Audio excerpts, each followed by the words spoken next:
ওমর মোর প্রান্তরে যাইয়া ওই বকরি রাখালকে সালাম দেয়, আসসালামু আলাইকুম ভাই রাখাল রে, ও রাখাল। রাখাল বলে আলাইকুম আসসালাম, আপনি কে? কয় আমি পথিক। খুব খেয়াল, আমি পথিক। ও পথিক, কিসের জন্য আসছো আমার কাছে?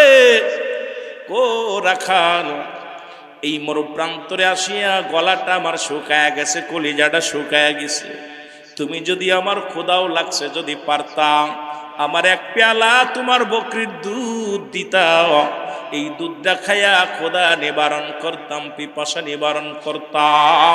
একটা দেশের শাসক হইয়া রাখালের কাছ দুধের পেয়ালা চায়। রাখাল কয়, তুমি ও পথিক শোনো শোনো, আমি তোমাকে দুধ দিতে পারবো না, কারণ এই বকরির মালিক আমি না, এই বকরির মালিক আমি না, আমি একজন সাধারণ রাখাল। আমার মালিকের হুকুম ছাড়া এক পেয়ালা তো দূরের কথা, একটা ফুটো দুধু তোমারে দিতে পারবো না। জোরে জোরে চিল্লায়া বলা যাবে না সুবহানাল্লাহ। আহা, ঈমান কি দেখছেন? এরে মুসলমান শোনো, রাখাল ডাক দেখো, পথিক শোনো, এই বকরিগুলোর মালিক আমি নই, সুতরাং দুধ দেওয়ার ক্ষমতা আমার নাই। হযরত ওমর ফারুক রাদিয়াল্লাহু তাআলা, খলিফা হযরত ওমর ফারুক কয়, রাখাল রে, এটা তোমার মালিক তো দেখছে না, তুমি আমার এক পেয়ালা দুধ দাও। তুমি কি জানো কার রাজ্যে দাঁড়ায় কথা বলো? হযরত ওমর ফারুক রাদিয়াল্লাহু তাআলা যদি শুনতে পায় আমার গর্দান রাখবে না। কয়, উমরে ফারুককে তুমি দেখছো নি? কয় না, মনে বড় স্বপ্ন ছিল দেখার, আজ পর্যন্ত দেখা হয় নাই। কয়, তুমি উমরের কত ভয় পাও, তুমি কি জানো না? রাখাল কয়, তুমি কি জানো না রে পথিক, উমরে ফারুক কোরআন দিয়া দেশ পরিচালনা করে। হযরত উমরে ফারুকের গোয়েন্দা আছে, তারা তো এই টুকায় বেড়াইতেছে, আর আমার দেশের গোয়েন্দাগুলো তেলের পাম্প বন্ধ করিয়া মানুষকে কষ্ট দিতেছে। যদিও এত কষ্ট, দেশে এত অভাব নাই, তারপরও আমার দেশের সিন্ডিকেট করে, আমার দেশের ব্যবসায়ী ভাইরা, আমার দেশের দুর্নীতিবাজ, আমার দেশের সমাজতন্ত্র সমাজ নেতা হইয়া আজকে তাদের পেট ফোলায়, আজকে তারা ধনী হইয়া যায়, পিয়নের বাড়ি গাড়ি হয়, চালকের বাড়ি গাড়ি হয়, আর আমার দেশে কৃষক খেটে খাইতে খাইতে জীবনটা চলে যায়। আমি হিসাব করে মিলাইলাম, ছোট্টবেলা মা বলতো বাবা মানুষের মতো মানুষ হতে হবে, দাদাই বলতো মানুষের মতো মানুষ হতে হবে, উস্তাদ বলতো মানুষের মতো মানুষ হতে হবে। আমি ভাবতাম, আরে আমি তো মানুষ, আমি তো গরু নয়। এখন বুঝি কেন বলতো, কেনর জবাব এখন বুঝি, যে দেশের মানুষগুলো বিদেশ থেকে পিএইচডি করিয়া ডক্টরি হইয়া, মুসলমান শুনে নাও, এই দুনিয়ার মধ্যে বড় বড় ডাক্তার হইয়া হাসপাতালে আইয়া যারা টাকা ছাড়া রুগীর গায়ে হাত দেয় না, অপারেশন থিয়েটারে যায় না, এরা মানুষ হতে পারে না, এরাও মানুষ। আমার দেশে বড় বড় অফিসার গুলো বিদেশ থেকে লেখাপড়া কইরা এই চেয়ারের মধ্যে বইয়া যারা ঘুষ ছাড়া কলম চলে না, আমার আর বুঝতে বাকি নাই, এরা মানুষ হয় না, এরাও মানুষ। এরা শুধু লেখাপড়া করে ডিগ্রি অর্জন করেছে, মানুষ হতে পারে নাই। জোরে জোরে চিল্লায় বলেন ঠিক কিনা? খোদার কসম, আমার দেশে কৃষক দুর্নীতিবাজ নয়, আমার দেশের ভ্যান চালক দুর্নীতিবাজ না, আমার দেশের বড় বড় আগবল, বড় বড় ডিগ্রি আইনা, বিদেশ থেকে ডিগ্রি আইনা, যাদের কলমের খোসায় লক্ষ লক্ষ টাকা কামাইতেছে, দুর্নীতিতে চ্যাম্পিয়ন হচ্ছে। জোরে বলেন ঠিক কিনা? হিসাব গ্রাহীর ডিগ্রি, সব শিক্ষিত সমাজ একটু লেখাপড়া করছে, যাদের লেখাপড়া করে স্কুল কলেজের ছাত্রদেরকে দেখা যায় টাকার বিনিময়ে পাস করে দিতেছে, স্যারের কাছে না পড়লে স্যারে ফেল করে দিতেছে। এক শিক্ষক আছে, আমার মনে কষ্ট পাইব, অনেক শিক্ষক আছে তার কাছে প্রাইভেট না পড়লে অঙ্কে ফেল, ইংরেজিতে ফেল, আছে না স্যার? টুক করে ফেল করে, আয় আমার কাছে আয়, লাটায় আমার হাতে ঘুরে ঘুরে আইবি। ছাত্র জীবনই নষ্ট করে দিয়েছে আমার দেশে। খোদার কসম, যেহেতু আমরা ওলামা একরাম, এই যে বাংলাদেশে মসজিদ হয়েছে, কথা বুঝেননি, যেই শুনেছে যে মসজিদে মেম্বার আপনার এই কাদের ইমাম মসজিদদের বাতা দিব সরকার একটা, আল্লাহর কসম অসংখ্য ইমাম এই যে ডিজিটাল মসজিদে ঘুষ দিয়ে ঢুকছে। কথা বুঝেননি? এরা উপরে টাকা দিয়ে 50,000, 1 লাখ, 1.5 লাখ টাকা পর্যন্ত ঘুষ দিছে, দিয়া ঢুকছে ইমামতি করতে। এদের পিছে নামাজ পড়া কপাল ছুঁইলা লাভ কি? জোরে বলেন ঠিক কিনা? নিজেই তো দুর্নীতিবাস, জোরে বলেন ঠিক কিনা?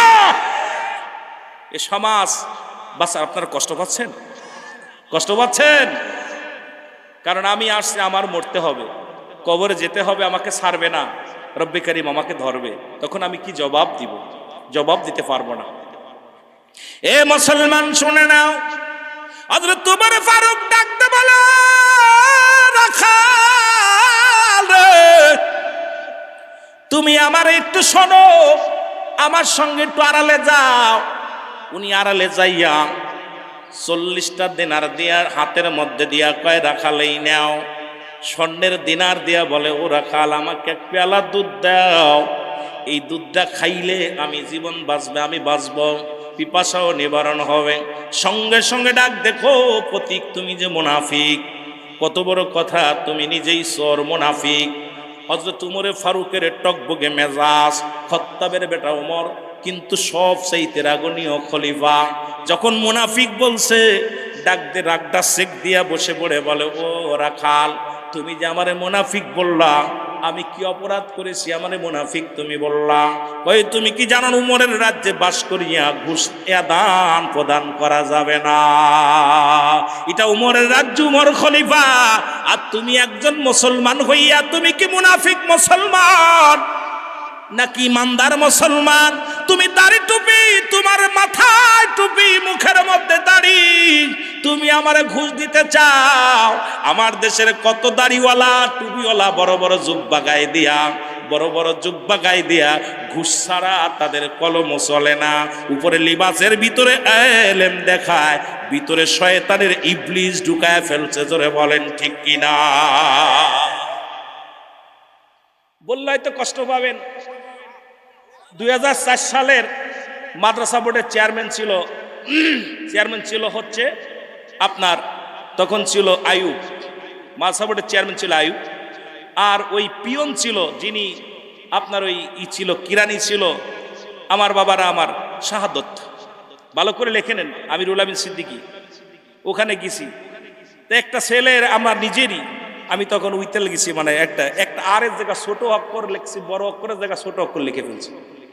এইটারে সংশোধন করার জন্য উনি আমার কাছে কয় 10,000 টাকা দিয়ে একটা কলম কিনতে হবে। কয় আমি কয় এটা সংশোধন করার জন্য চ্যালেঞ্জ করে, কয় হুজুর এটা কাজ করেন, 10,000 টাকা দেন, একটা কলম নিয়ে আসেন। আর 10,000 টাকার কলম? কোন কলম? একটা ছোট আর কে বড় আর করবে লাগবে, রুহুল আমিন আর দিব, বড় অক্ষর লিখবো, ছোট অক্ষরের জায়গা। উনার এত লম্বা দাড়ি, খোদার কসম, নুরি ভাই চেহারা দেখলে আপনার কপালে দাগ পড়ে গেছে, বড় দাগ। যারা দেখছেন, যারা গেছেন মাদ্রাসা বোর্ডের, আমি যদি মিথ্যা বলে আল্লাহ আমার জবান কেড়ে নিবে। আমিরুল আমিন সিদ্দিকী নাম যেহেতু, কথাগুলো বলতে হয়, যদি মিথ্যা বলি আল্লাহ আমার গজব দিব।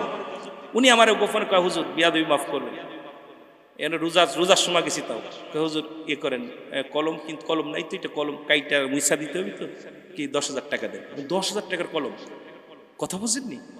তামাম দেশে দাড়ি রেখে লাভ কি আর টুপি রেখে লাভ কি? ইমান যদি না থাকে, মানব জীবনের অমূল্য সম্পদের নাম ইমান, আর মানব দেহের অমূল্য সম্পদের নাম হলো রুহু। রুহুবিহীন কোন বডির মূল্য নাই। আপনার দেখতে শুনতে সব ভালো, ভিতরে রুহুটা নাই, বডির কোনো মূল্য নাই। যেটা বলে ঠিক কিনা? আসেনি? হাত পা ঠিক নাই, ভিতরে রুহু আছে, বছরকে বছর বাড়ি পড়ে আছে, আব্বা মা অনেকের অসুস্থ হয়ে প্যারালাইসিসে পড়ে আছে, তারে মাটি দিচ্ছে না, কারণ কি? ভিতরে রুহুটা এখনো জিন্দা আছে। যেটা বলেন ঠিক কিনা? এই জন্য ব্যক্তির জীবনের অমূল্য সম্পদের নাম হলো রুহু, আর মানব জীবনের অমূল্য সম্পদের নাম ইমান। ইমান যদি না থাকে, তোর কিসের নামাজ, কিসের রোজা, কিসের হজ, কিসের যাকাত? এই জন্য ইমান না নিয়ে আমল করার কারণে কিছু মানুষের ভিতরে ইমান আছে, আমল নাই, কিছু মানুষের ভিতরে আমল আছে, ইমান নাই। কথা আছে না মিছা? দেখছেন বছর ভরে নামাজ পড়ে এখনো বিয়ে, আপনার কি নাতিরে কয় বিয়ে করতাম, এখন নফস ঠিক কর নেই, নফস আম্মারা এখনো কন্ট্রোল করতে পারে না, কয় কি কয় ছোট বউ, আয় দেখো তুই কেমনে বললি, তোর নফস নষ্ট। এটা তোর নাতনি হয়, তারে কই ছোট বউ, কথা বুঝেননি? এখনো কন্ট্রোল করতে পারে নাই, এখনো চরিত্র কন্ট্রোল করতে পারে নাই। এদেশে চরিত্র কখন আমার মতো হাজার হাজার আলেম বাইর হয়েছে আলোচনা করতেছে, দেশ পরিচালনা হচ্ছে না। কারণ আগে ছিল মসজিদ কাঁচা, মানুষের ইমান ছিল পাকা, এখন মসজিদ হয়েছে পাকা, মানুষের ইমান একেবারেই ফাঁকা। ঠিক কিনা? ঠিক কিনা? এখন এসি লাগায় ওই ইমান টেকে না, জোরে কোন ঠিক কিনা? মুসল্লি টেকে, অবস্থা খারাপ। খলিফা হযরত উমর ফারুক ডাকতে বলে, রাখাল শোনো গো, তুমি আমারে কেন মুনাফিক বললা?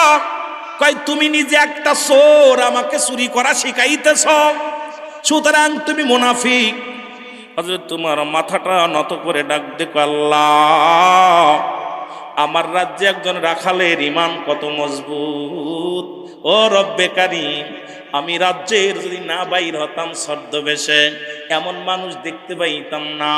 এই পাগলটা সাধারণ একজন রাখাল হইয়া ইমানের কত দাম। এবার হযরত উমর কৌতূহলে ডেকে বলে, রাখাল রে, তোমার মালিকও দেখছে না, উমরের লোকজনও দেখছে না, তুমি 40টা দিনার 500 বিনিময়ে 1 গ্লাস দুধ দাও। ডাক দেখো, আসলে তো তুমি মুনাফিক মুসলমান। উমরও দেখে নাই, উমরের লোকও দেখে নাই, আমার মালিকও দেখে নাই, কিন্তু আমার মালিকের মালিক, হযরত উমরের মালিক আমার আল্লাহ। আমি যদি নির্জনে পাপ করি, আমি যদি গোপনেও অন্যায় করি, আমার আল্লাহ দেখছে, আমার আল্লাহ আমারে ছাড়বে না। জোরে জোরে চিল্লায় বলা যাবে না মারহাবা। উমরের চোখ দিয়ে টপ করে পানি এসে গেছে। আহা, খলিফা উমর তো ছদ্মবেশে পরীক্ষা করতে আসছে, চোখের পানি এসে, আল্লাহ, একজন রাখাল আমাকেও ভয় করে, তার মালিকের। আজকে আমরা দেখেন ব্যবসা করতে দিচ্ছেন, ব্যবসায়ীর সব শেষ, যে কর্মচারী সব লুটপাট করে নিয়ে যাচ্ছে, কার হাতে দিবেন কিছু নিরাপদ নেই। মসজিদের দেখেন লক্ষ লক্ষ, অনেক মসজিদের সেক্রেটারি সভাপতি দেখা যায় আত্মসার করে মাল ভেঙে গেছে, আছে না বাজান? অসংখ্য জায়গা আছে, কত জায়গা, কোথায় যাবেন আপনি? এই অবস্থা খুব খারাপ, কারে দিয়ে বিশ্বাস করে? উমরের চোখ দিয়ে পানি ছাড়ছে, হযরত উমরের চোখে পানি। রাখাল ডাক দে বলে, প্রতীক, তোমার চোখে কেন পানি রে? উমরে ফারুক ডাক দে বলো, ও রাখাল, সারা জীবন রাখালি করলা, সারা জীবন তুমি বকরি চড়াইলা, কত বদনি, কত টাকাওয়ালার মালিক, বাড়িওয়ালা হয়ে গেছে, গাড়িওয়ালা হয়ে গেছে, তোমার কি কোনো স্বপ্ন আছে? এইবার রাখাল ডাক দে কয়, ভাই প্রতীক শোনেন, আমার 2টা স্বপ্ন। একটা স্বপ্ন হলো দুনিয়ার মধ্যে সৎ থেকে রব্বে কারীমের ইবাদত বন্দেগী করব, আর ইন্তেকালের পরে আমার আল্লাহর কাছে একটা মাত্র চাওয়া, রব্বে কারীম যেন আমার একটা জান্নাত দেয়, আমি আর কিছু চাই না। আমি আগেই বলেছি, আল্লাহ তো নিজেই ঘোষণা করেছো,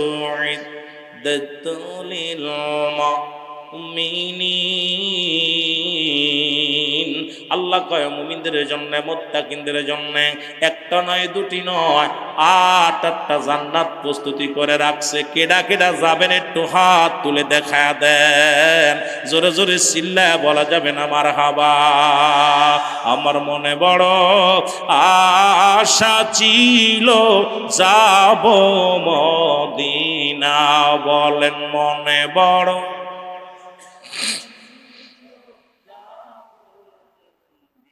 এর সালাম আমি করব গিয়া, সালাম আমি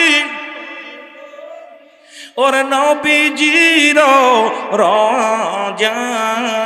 রওজায়। আমার মনে বড় আশা ছিল যাব মদিনায়, বলো মনে বড়।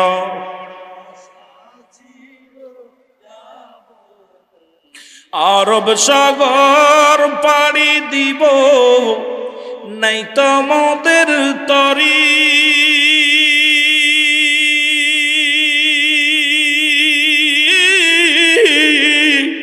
পাখা নাই তো উড়ে যাব ডানাতে ভর করি, এই আশায় আছে বল না আশায় আছে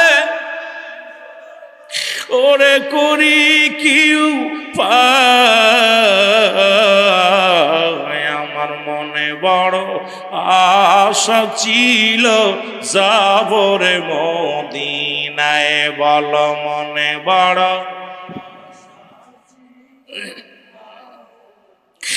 মক্কাওয়ালা মদিনাওয়ালা মক্কাওয়ালা ওগো একবার আমায় দেখাবে আমার মনে বড় আশা ছিল যাব মদিনায় বল মনে বড়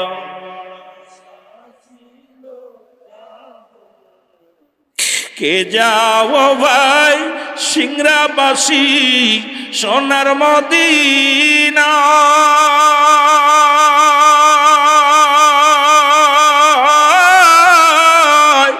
এ গোলামের সালাম খানি দিও গো পৌঁছায় গরিব আমি ঘুরি ফিরি গরিব আমি নবীর পারলাম না মনে বড়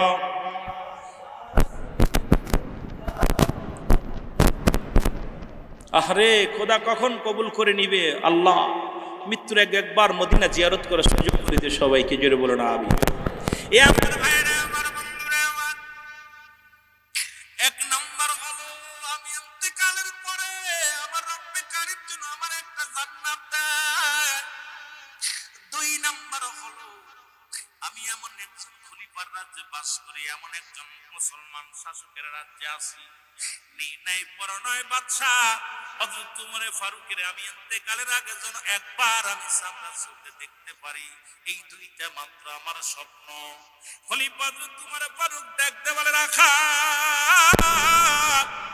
তুমি যদি আমি শোনো তুমি দোয়া করে দেখতে বলে রব্বি কারীম এই লোকটারে তুমি জান্নাত দিয়া দিও রাখাল জান্নাত দিয়া দিও রাখাল বলে মুনাফিক মুসলমান তুমি নিজেই মুনাফিক তোমার দোয়া কি আমার আল্লাহ কবুল করবে তুমি আমার জন্য দোয়া করো নিজেই তো একটা সুর নিজেই তো নিজে একজন ধোঁকাবাজ নিজেই একজন মুনাফিক মুসলমান হযরত তোমার অনেক কষ্ট করে রাখছে নিয়া ডাকতে বলে ও রাখাল আমার পরে রাগ করো না দ্বিতীয় স্বপ্ন তুমি দোয়া করেছো তুমি আল্লাহর জান্নাত চাও আমি আল্লাহর কাছে চাইলাম দ্বিতীয়টা হলো তুমি মোরকে দেখতে চাও আগামী কাল ফজরের নামাজ সে যাইয়া ওই তুমি সামনের কাতারে বসবা দেখবা খলিফা ওমরের সঙ্গে তোমার সাক্ষাৎ হয়ে গেছে জোরে বলা যাবে না সুবহানাল্লাহ যেই কইছে আগামী কাল মসজিদ নববীর নামাজ পড়তে যাবা সামনের কাতারে পাশের কাতারে বসে দেখা হবে না কারণ খলিফা নামাজের সময় সামনে মেম্বারে যায় চলে যায় সরাসরি ইমাম সাহেব প্রাণ করে দেখবা উনি বাড়ি যাইয়া বাড়ি যে রাখাল বাড়ি যাইয়া মাগরিবের নামাজ আদায় করে আসর ঈশার ইশার সালাত আদায় করে মন আনসান করতেছে কি লোকটারে এর আগে দেখি নাই লোকটারে এত কথা বললাম রাগ দেখলাম আর আমাদের দেশের নেতারা যদি রে ভাই একটু বলা যায় নেতায় কমপ্লেন তো দিবই ফাঁসি তো চড়ায় স্যার হুজুরে কোন ঠিক কিনা কথা বুঝছেন আইরে আল্লাহ আর একজন খলিফা দেশের প্রতিনিধি তাকে দেশের প্রধান তাকে মুনাফিক বলতেছে চোর বলতেছে একবার রাগে এত খত্তাবের বেটা উমর রাগণ্ডিত ব্যক্তি কিন্তু ওই শাসক হইয়াও প্রজারা কি অবস্থায় আছে দেখার জন্য এই সত্য বিষয় ছিলেন খলিফা ওমর বলে বাবা তোমার স্বপ্ন পড়ে দেখা বলে হ্যাঁ আমার জীবনের স্বপ্ন তুমি কি কোনোদিন গেছি না যাতাম আমি প্রায় শুক্রবারে যাইতাম নামাজ শেষ করে দেখার জন্য ভিড়ে এত মানুষের ভিড় দামি দামি মানুষ আর পুরো মসজিদটা ভরা থাকে এদের মাঝে আমি আর সুযোগ পাই না তালিযুক্ত কাপড় এই যাইতে পারি না তুমি আগামীকাল আগে যায় ওই মসজিদের প্রথম কাতারে বসবা সুবহানাল্লাহ বলেন এবার রাখাল বাড়ি যাইয়া ঈশার নামাজ পড়ে রওনা দিলেন মনটার ভিতরে বড় খারাপ লাগতে লাগলো রাখাল ধীরে ধীরে রওনা হয়ে গেল মদিনায় মসজিদ নববীর মধ্যে হাজির হয়ে গেল আজান পড়ে গেল সালাতু খায়রুম মিনান নাওম ঘুম থেকে নামাজ উঠতো মুসল্লিরা পাগলের মতো শুইটা মসজিদে হাজির হয়ে গেল। মুসলমান শুনে না, হযরত ওমর ফারুক আসলো। নামাজ শেষ, নামাজ যখন আযান শেষ হয়ে গেল, মানুষ দেখে সবাই সুন্নাত নামাজ পড়া শুরু করলো। সুন্নাত পড়ে পড়ে দাঁড়ায়, কিন্তু হঠাৎ করে রাখাল দেখতে পায় ও মুসলমান, একটা জায়গা খালি আছে আর একটা জায়গা উমরের মুসলিম ইমামের বরাবর বসে আছে। এই লোকটার নাম হলো হযরত উসমান গনি রাদিয়াল্লাহু তাআলা। উসমান গনি এইবার সুন্নাত নামাজ শেষ করে ওই ব্যক্তির কাছে জিগায়, বাইরে তোমার বাড়ি কই? কয় মদিনায়। কয় বাড়ি আপনার মদিনাতে? পরে তো দেখি না, আপনি সামনের কাতারে বসছেন, আপনারা তো জীবনেও কোনোদিন দেখি নাই। আমি এখন বলছি, ভাই আমি গরিব মানুষ, পায় না, বসেছেন বসেন, আমি কি পিছনে যাবো? পায় না। উমর কি আসবে নামাজ পড়তে? ভাই আসবে, ধৈর্য ধরো, কেবল সুন্নাত হলো, সময় হলে আসবে। যখন মুসলমান শুনে না, যখন সময় হয়ে গেল, হযরত ওমর ফারুক এইবার মেম্বারের মধ্যে প্রবেশ করলো। ওই রাখাল দেখার সঙ্গে সঙ্গে চিল্লায় বলে আল্লাহু আকবার, আল্লাহু আকবার, জোরে বলা যাবে না আল্লাহু আকবার। উপস্থিত মুসল্লিরা কয়, এ পাগল, তোরে সামনে দাঁড়াইতে দিছে কে? এখনো তো নামাজ শুরু হলো না, নামাজের ভিতরে তো কোনো ওয়াজিব সুন্নাত তোর উপায় নাই, তুমি কেন আল্লাহু আকবার বললা? নামাজে তো কোনো ভুল হয় নাই, এখনো ইকামত হয় নাই, এখনো সূরা কিরাত পড়ে নাই, তুমি আল্লাহু আকবার বললে কেন? কয় আমি এই জন্য বললাম, এই মুনাফিকটা কেমনে ইমাম হয়? এখন উমর নামাজ পড়তে আসবে, উমর বলে ইমামতি করবে, উমর বলে মসজিদের ইমামতি করবে, এই বড় আশা নিয়ে আসছে। কয় তোমারে কে বলছে? আর তুমি কার বিরুদ্ধে অভিযোগ করো? কয় শোনেন, আমার সঙ্গে এক প্রতীকের দেখা হয়েছিল, ওই প্রতীক আমারে বলছে আজকে মাগ মুসলমান ফজরের জামাতের ইমামতি করবে হযরত ওমর ফারুক। আর ওমরকে প্রাণ করে দেখবো, যে লোকটা বলেছিল সেই লোকটাই দেখো দেখি ইমাম হয়, এই মুনাফিকটা কেমনে ইমামতি করে। লোকজনে চেপে ধরছে, তোমার কয়ে দাঁড়াও, খবরদার খবরদার, এই লোকটার গায়ে হাত দিও না, খবরদার, ওকে নিষেধ করো না, যা বলতে চায় বলতে দাও, যা বলে বলতে দাও।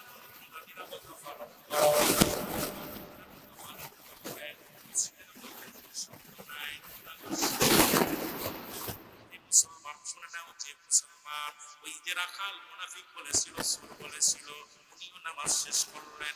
নামাজ শেষ করার পর এবার লোকজনের মধ্যে উসমান গনি রাদিয়াল্লাহু তাআলা রাখালকে ডাকতে বলে, ও ভাই, তোমার তো জীবনেও কোনোদিন দেখিও নাই, আজকে আমাদের ইমাম সাহেব যিনি এই রাজ্যের খলিফা, তাকে তুমি মুনাফিক বললা, হাকিকতটা কি বলো?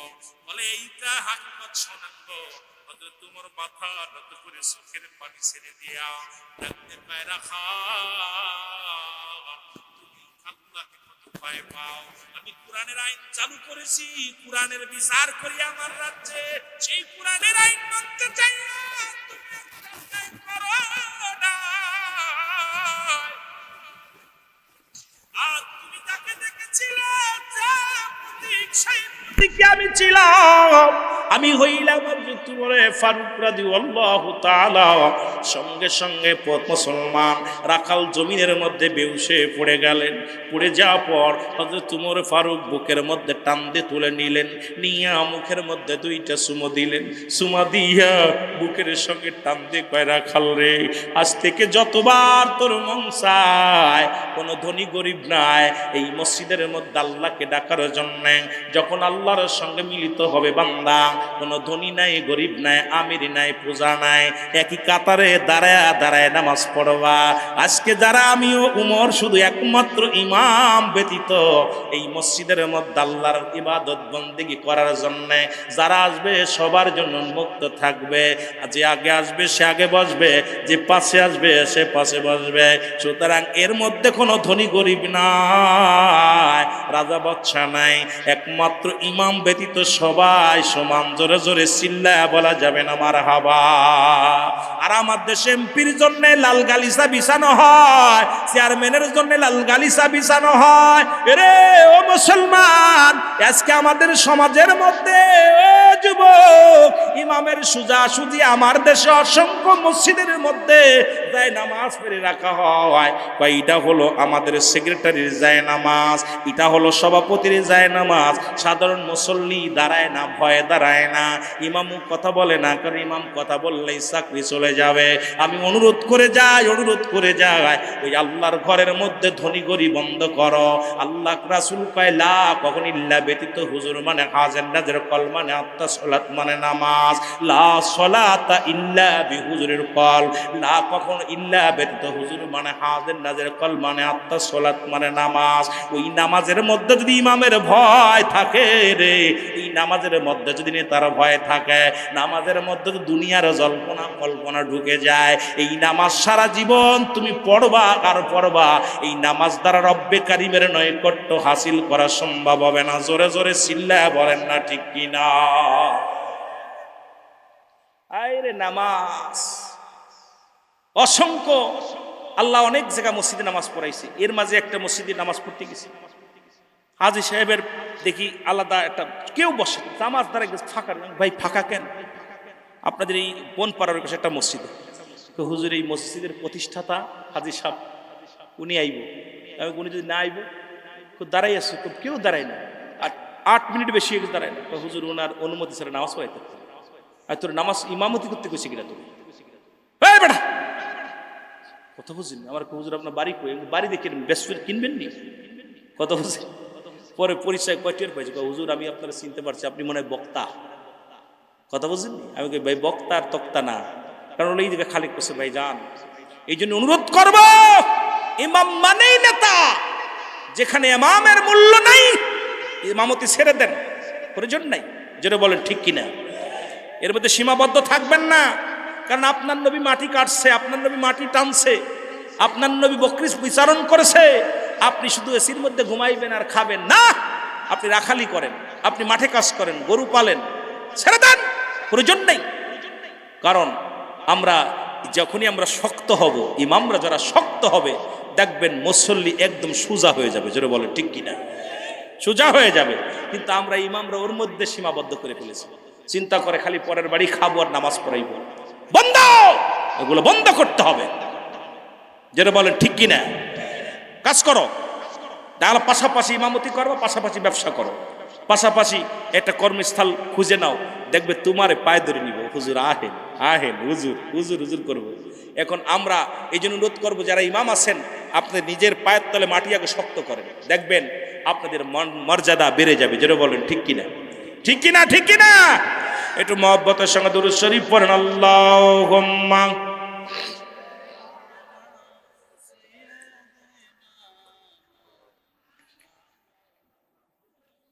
ওয়ালা আলি সাইয়্যিদিনা। একটু আগে আগে বসেন। এ মুসলমান শুনে না, ওই ছিল খলিফা ওমর। শুধু তাই নয়, একদিন গভীর রাত্রে বেলায় হযরত ওমর ফারুক রওনা দিলেন, রাজ্যের মধ্যে রওনা দিল। দিয়া দেখেন এক বাড়ি জীর্ণ শূন্য, এক মহল্লার মধ্যে একটা বাড়ি। এই বাড়িটা ভাঙ্গাচুরা, একটা জীর্ণ শীর্ণ বাড়ি। ওমর ফারুক সালাম দেয়, আসসালামু আলাইকুম আহলাল বাইত। ভিতর থেকে আওয়াজ, ওয়ালাইকুম আসসালাম।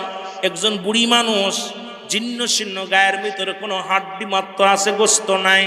এই লোকটা বাইর হইয়া উমর ফারুক উমরে ফারুক রাদিয়াল্লাহু তাআলা সালাম বিনিময় করলেন।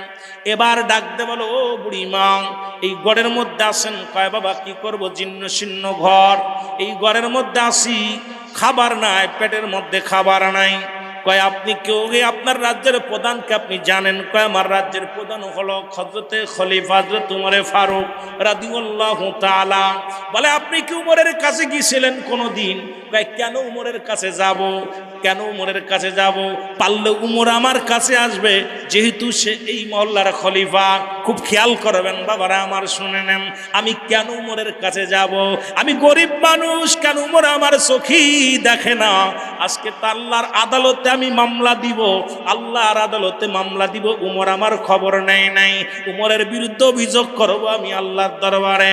খলিফা হযরত উমরে ফারুক থরথর করে কাঁপে রে কাফে থরথর করে কাফে আর কয় বুড়িমা, ও বুড়িমা শোনো, বুড়িমা শোনো। এমন সময় চলে আসেন কে? হযরত আলী রাদিয়াল্লাহু তাআলা। হযরত আলী রাদিয়াল্লাহু তাআলা এসে ডাকতে বলে, ভাই উমর। যখন নামটা বলছে বুড়িমা, সঙ্গে সঙ্গে উমরের দিকে তাকাইয়া তখন থরথর করে বুড়ি কাঁপে। আহারে, যিনি হলো রাষ্ট্রের খলিফা, তারে আমি বললাম তার বিরুদ্ধে নালিশ দিব, তার সামনে আমি এত বড় কথা বললাম, এই বুঝি আমার গর্দান চলে যাবে। উমরে ফারুক ডাকতে কয়, বুড়িমা তুমি আর কাঁপবে না, তুমি আর কেঁদো না, অপরাধ তো আমারই রে বুড়িমা, তোমার খবর নিতে পারি নাই, খবর নিতে পারি না। তুমি কেন যাবে? আমারই তো আসার দরকার ছিল। কেমন নেতা, কেমন অভিভাবক দেশের। এবার খলিফা হযরত উমরে ফারুক কি করলেন? উনি কিছু দিনার বাইর করলেন পকেট থেকে, বাইর করিয়ে একটা চামড়ার মুসলমান চামড়ার কাগজ বাইর করলেন, বাইর করিয়া দিনার হাতের মধ্যে দিয়া কয়, বুড়িমা এগুলো নাও, আরো যদি লাগে আরো দিব, বুড়িমা এই কাগজটার মধ্যে একটা সই দাও। কয় এই কাগজটার মধ্যে কিসের সই দিব? কয় সইটা হলো তুমি লিখে দাও উমরের বিরুদ্ধে কোনো অভিযোগ আমার না। সাক্ষী কে? হযরত আলী রাদিয়াল্লাহু তাআলা। হযরত আলীকে সাক্ষী রেখে হযরত উমর ফারুক ডাকতে বলে, বুড়িমা, ও বুড়িমা, তুমি এই কাগজের মধ্যে লিখে দাও যে আমি উমরকে কোনো দায়ী করবো না আল্লাহর দরবারে। বুড়িমারে, তুমি যদি আল্লাহর দরবারে দায়ী করো, আমি উমর আল্লাহর দরবারে ধরা পড়ে যাব, আমি কি জবাব দিব রে? আমার রাজ্যে যদি একটা জনগণ না খেয়ে থাকে, আমার রাজ্যে যদি একটা মানুষ কষ্টে থাকে, আমি রব্বি কারিমের দরবারে কি জবাব দিব? আমি জবাব দিতে পারবো না রে বুড়িমা। আরো দিনার লাগলে দিনার দিব, আরো সম্পদ লাগলে সম্পদ দিব মা, তবু তুমি আল্লাহর দরবারে আমারে দায়ী করো না। বুড়িমা কাগজটা হাতের মধ্যে নিলেন, হযরত আলীকে বলে, তুমি সাক্ষী থাকো রে আলী, এই বুড়িমা আমার বিরুদ্ধে কোনো অভিযোগ করবে না। এই কাগজটা তুমি সাক্ষী থেকে দিলে যেন রব্বি কারিমের দরবারে খলিফা হযরত উমরের বিরুদ্ধে কোনো অভিযোগ না করতে পারে। জোরে জোরে চিল্লা বলা যাবে না মারহাবা। এই তো ছিল খলিফার জীবন, আল্লাহর নবী, আল্লাহর নবীর সাহাবীদের জিন্দেগি। আর আমরা হলাম দুনিয়া পূজারি। এই মুসলমান শুনে নাও, এই জন্য রাসূল বলছে মুসলমান শুনে নাও। আল্লাহ বলে, আল কাসিম হাবিবুল্লাহ, দিন মজুরি মেহনতকারীরা হলো আল্লাহর বন্ধু। মুসলমান শুনে নাও, শুনে নাও, আজকে তোমরা দুনিয়ার মধ্যে কষ্টে থাকো, দিন মজুরি করো, আল্লাহর গোলামি করে ইবাদত করো, আল্লাহর দরবারে তোমরা সাহায্য পাইবা। আল্লাহ রাব্বুল আলামিন এই মেহনতকারী বান্দারে ভালোবাসে। মুসলমান দুনিয়ার মধ্যে ঈমান নিয়ে কবরে যার চিন্তা করো। শুধু তাই নয় ও মুসলমান, আজকে আমাদের মধ্যে এই জন্য রাসূল বলে গেছেন, বাল হুয়া খিলাফ, এই দুনিয়াটা হলো পচা দুর্গন্ধ মুড়ি। মানুষের চরিত্র হলো কুকুরের চরিত্র। আজকে কুকুর যেমন দুনিয়ার মধ্যে মুড়ি পাইলে খুশি হয়, আর আমার দেশের মানুষ শুধু সম্পদ পাইলে খুশি হয়। আমার বাবারা একটু আগে আগে বসেন, আগে আগে। আমার রাসূল বলছে, বাল হুয়া খিলাফ, এই দুনিয়াটা হলো পচা দুর্গন্ধ মুড়ি। মুড়ি পাইলে খুশি যেমন হয়, মুড়ি খাওয়া প্রাণী। আর আমরা বাংলাদেশের মানুষ এখন সম্পদ পাইলে খুশি, সম্পদের জন্য খুশি। একটু আগে আগে বসেন, একটু জিকির করেন, আর আগে আসেন। সুবহানাল্লাহ, আলহামদুলিল্লাহ, সুবহান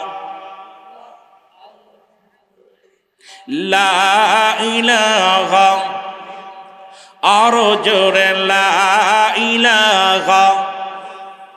ভাইজান মগার মনের বেদনা বুঝাইলে কেউ বোঝে না, আইরে শোনাইলে কেউ শোনে না, শোনেন শাহের মদিনা।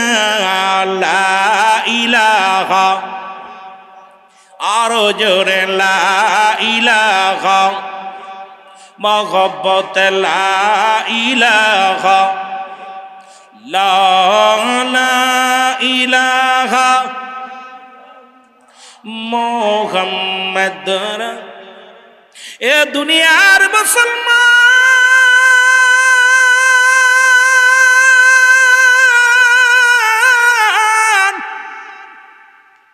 শুধু কদরত ধরে রাতকে রাত একজন সাহাবীর জীবনে নিয়ে বললে মাসের পর মাস চলে যাবে।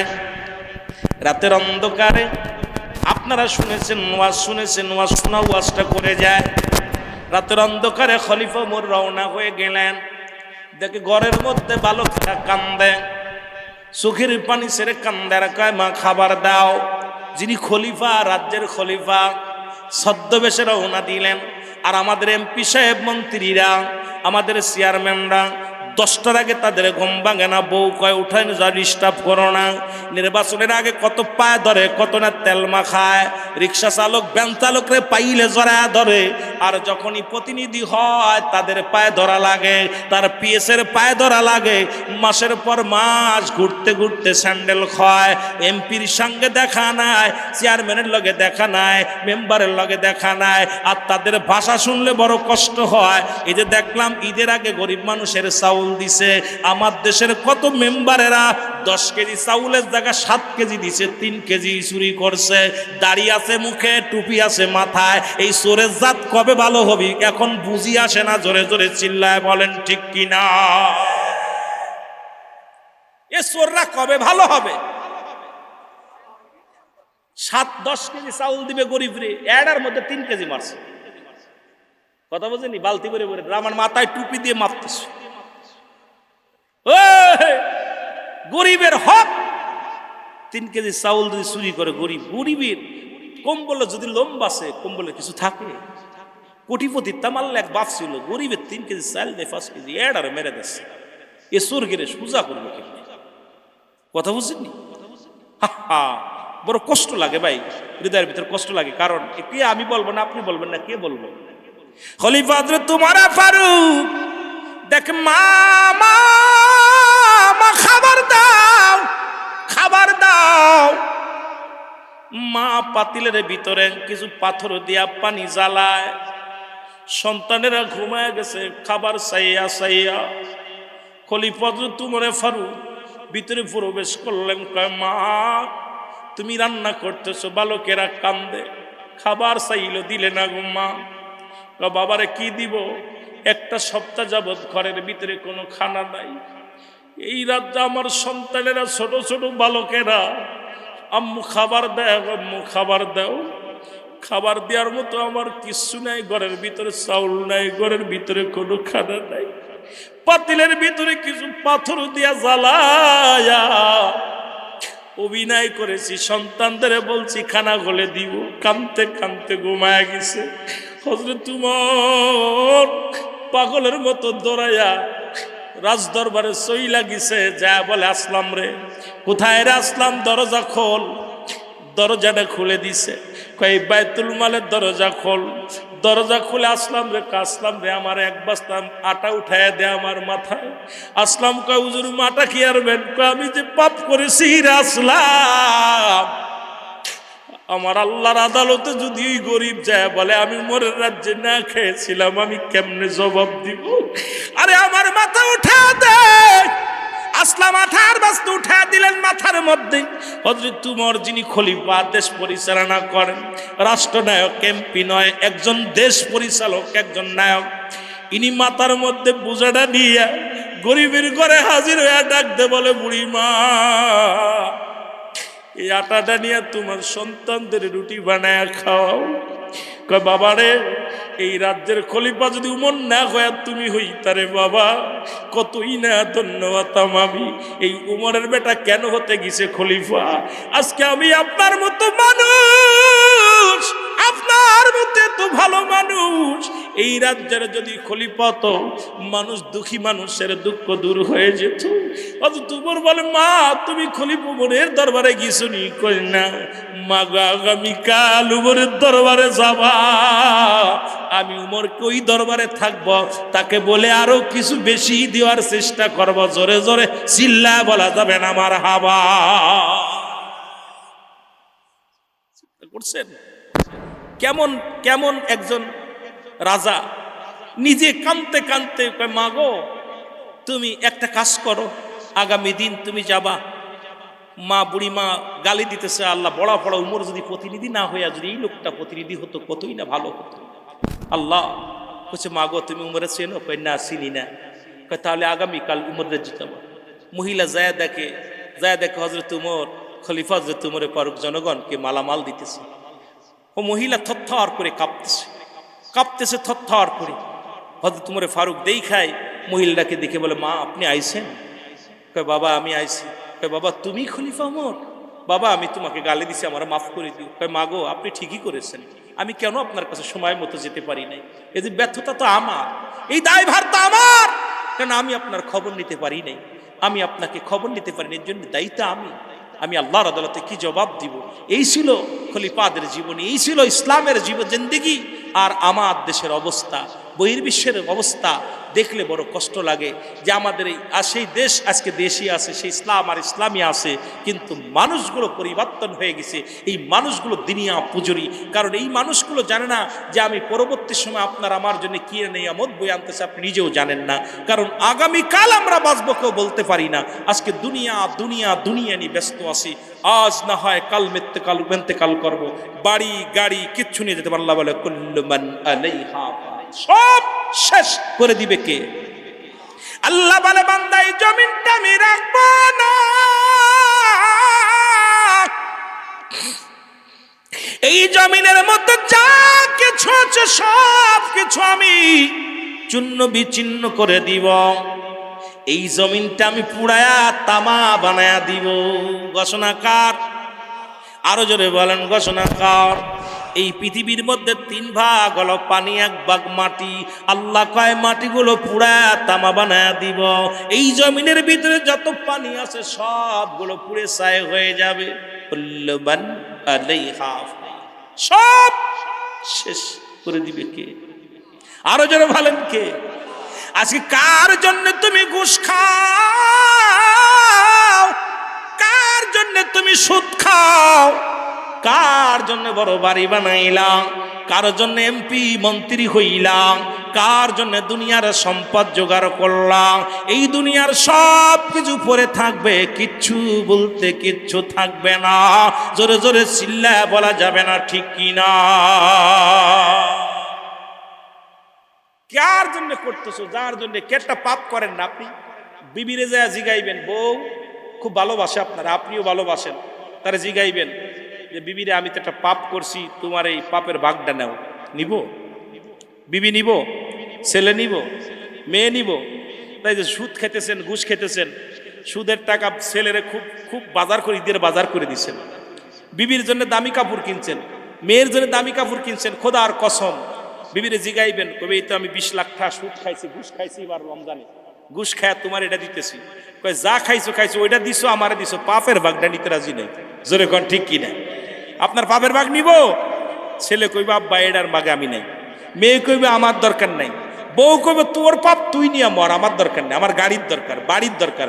কোন ভাবে আনবি দেখার বিষয় না। তা যেহেতু আপনার সম্পদ নিবে, পাপ নিবে না, আপনার পাপের ভাগ নিবে না, তা থেকে আজ থেকে প্রতিজ্ঞা করব জীবনে আমি পাপও করব না।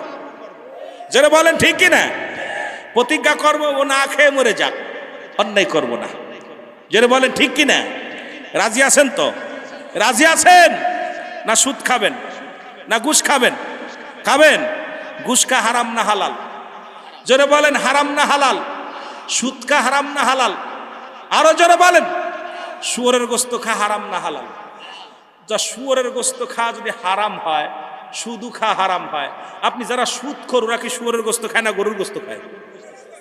ওরা গরুর গোস্ত কেনে, ওদের আজ থেকে গরুর গোস্ত কেড়ে নিতে হবে, শুয়োরের গোস্ত ধরায় দিতে হবে, ঠিকই না? সুদখোর ঘুষখোর যারা আছে, ঘুষখোরের হাত থেকে খাসির গোস্ত কেড়ে নিতে হবে, ওর হাতে শুয়োরের গোস্ত ধরাই দিতে হবে। জোরে বলে ঠিক কিনা? খাবি সুদ আর ঘুষ, বাজারে যে কিনবি হালাল খাদ্য, ওটা চলবে না। জোরে বলে ঠিক কিনা? মনে থাকবো, মনে থাকবো। সুদখোর ঘুষখোর এদের সঙ্গে কোনো সম্পর্ক নাই, সুদখোর ঘুষখোরের সঙ্গে কোনো সম্পর্ক নাই। এই জন্য সুদখোর ঘুষখোর থেকে সাবধান। না খেয়ে জীবন কাটাবেন, তবু সুদের মধ্যে নয়, ঘুষের মধ্যে নয়।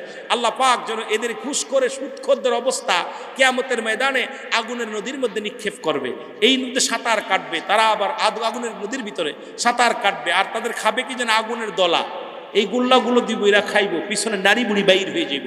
অসংখ্য আমার দেশে যে সুদের কারবার, এমন কোনো ঘর নাই যে সুদ ঢোকে নাই, এমন কোনো ঘর নাই যে ঘুষ ঢোকে নাই। এই জন্য আমাদেরকে বাঁচতে হবে, যে কটা দিন বেঁচে আছি হালাল খাদ্য খেয়ে বাঁচতে চাই, চাই কি চাই না? আরো যারা বলেন চাই কি চাই না? সুতরাং 12টা বেজে গেছে, আলোচনা আর না, আলোচনা ছিল অনেক, কিন্তু ভাই যেহেতু আপনাদেরকে 12টা আস্তে আস্তে আলোচনা কেবল শুরু করছি, কথা বুঝেননি? কিন্তু দুঃখের বিষয় হলো আমি এই জন্যই হুজুর দ্বারা আমি বারবার বলে গেছি আমরা 9:30টায় দিবেন, কারণ আমিও আগামীকাল প্রোগ্রাম আমার চান্দিনায় যেতে হবে, কুমিল্লায় অনেক দূরে যাব।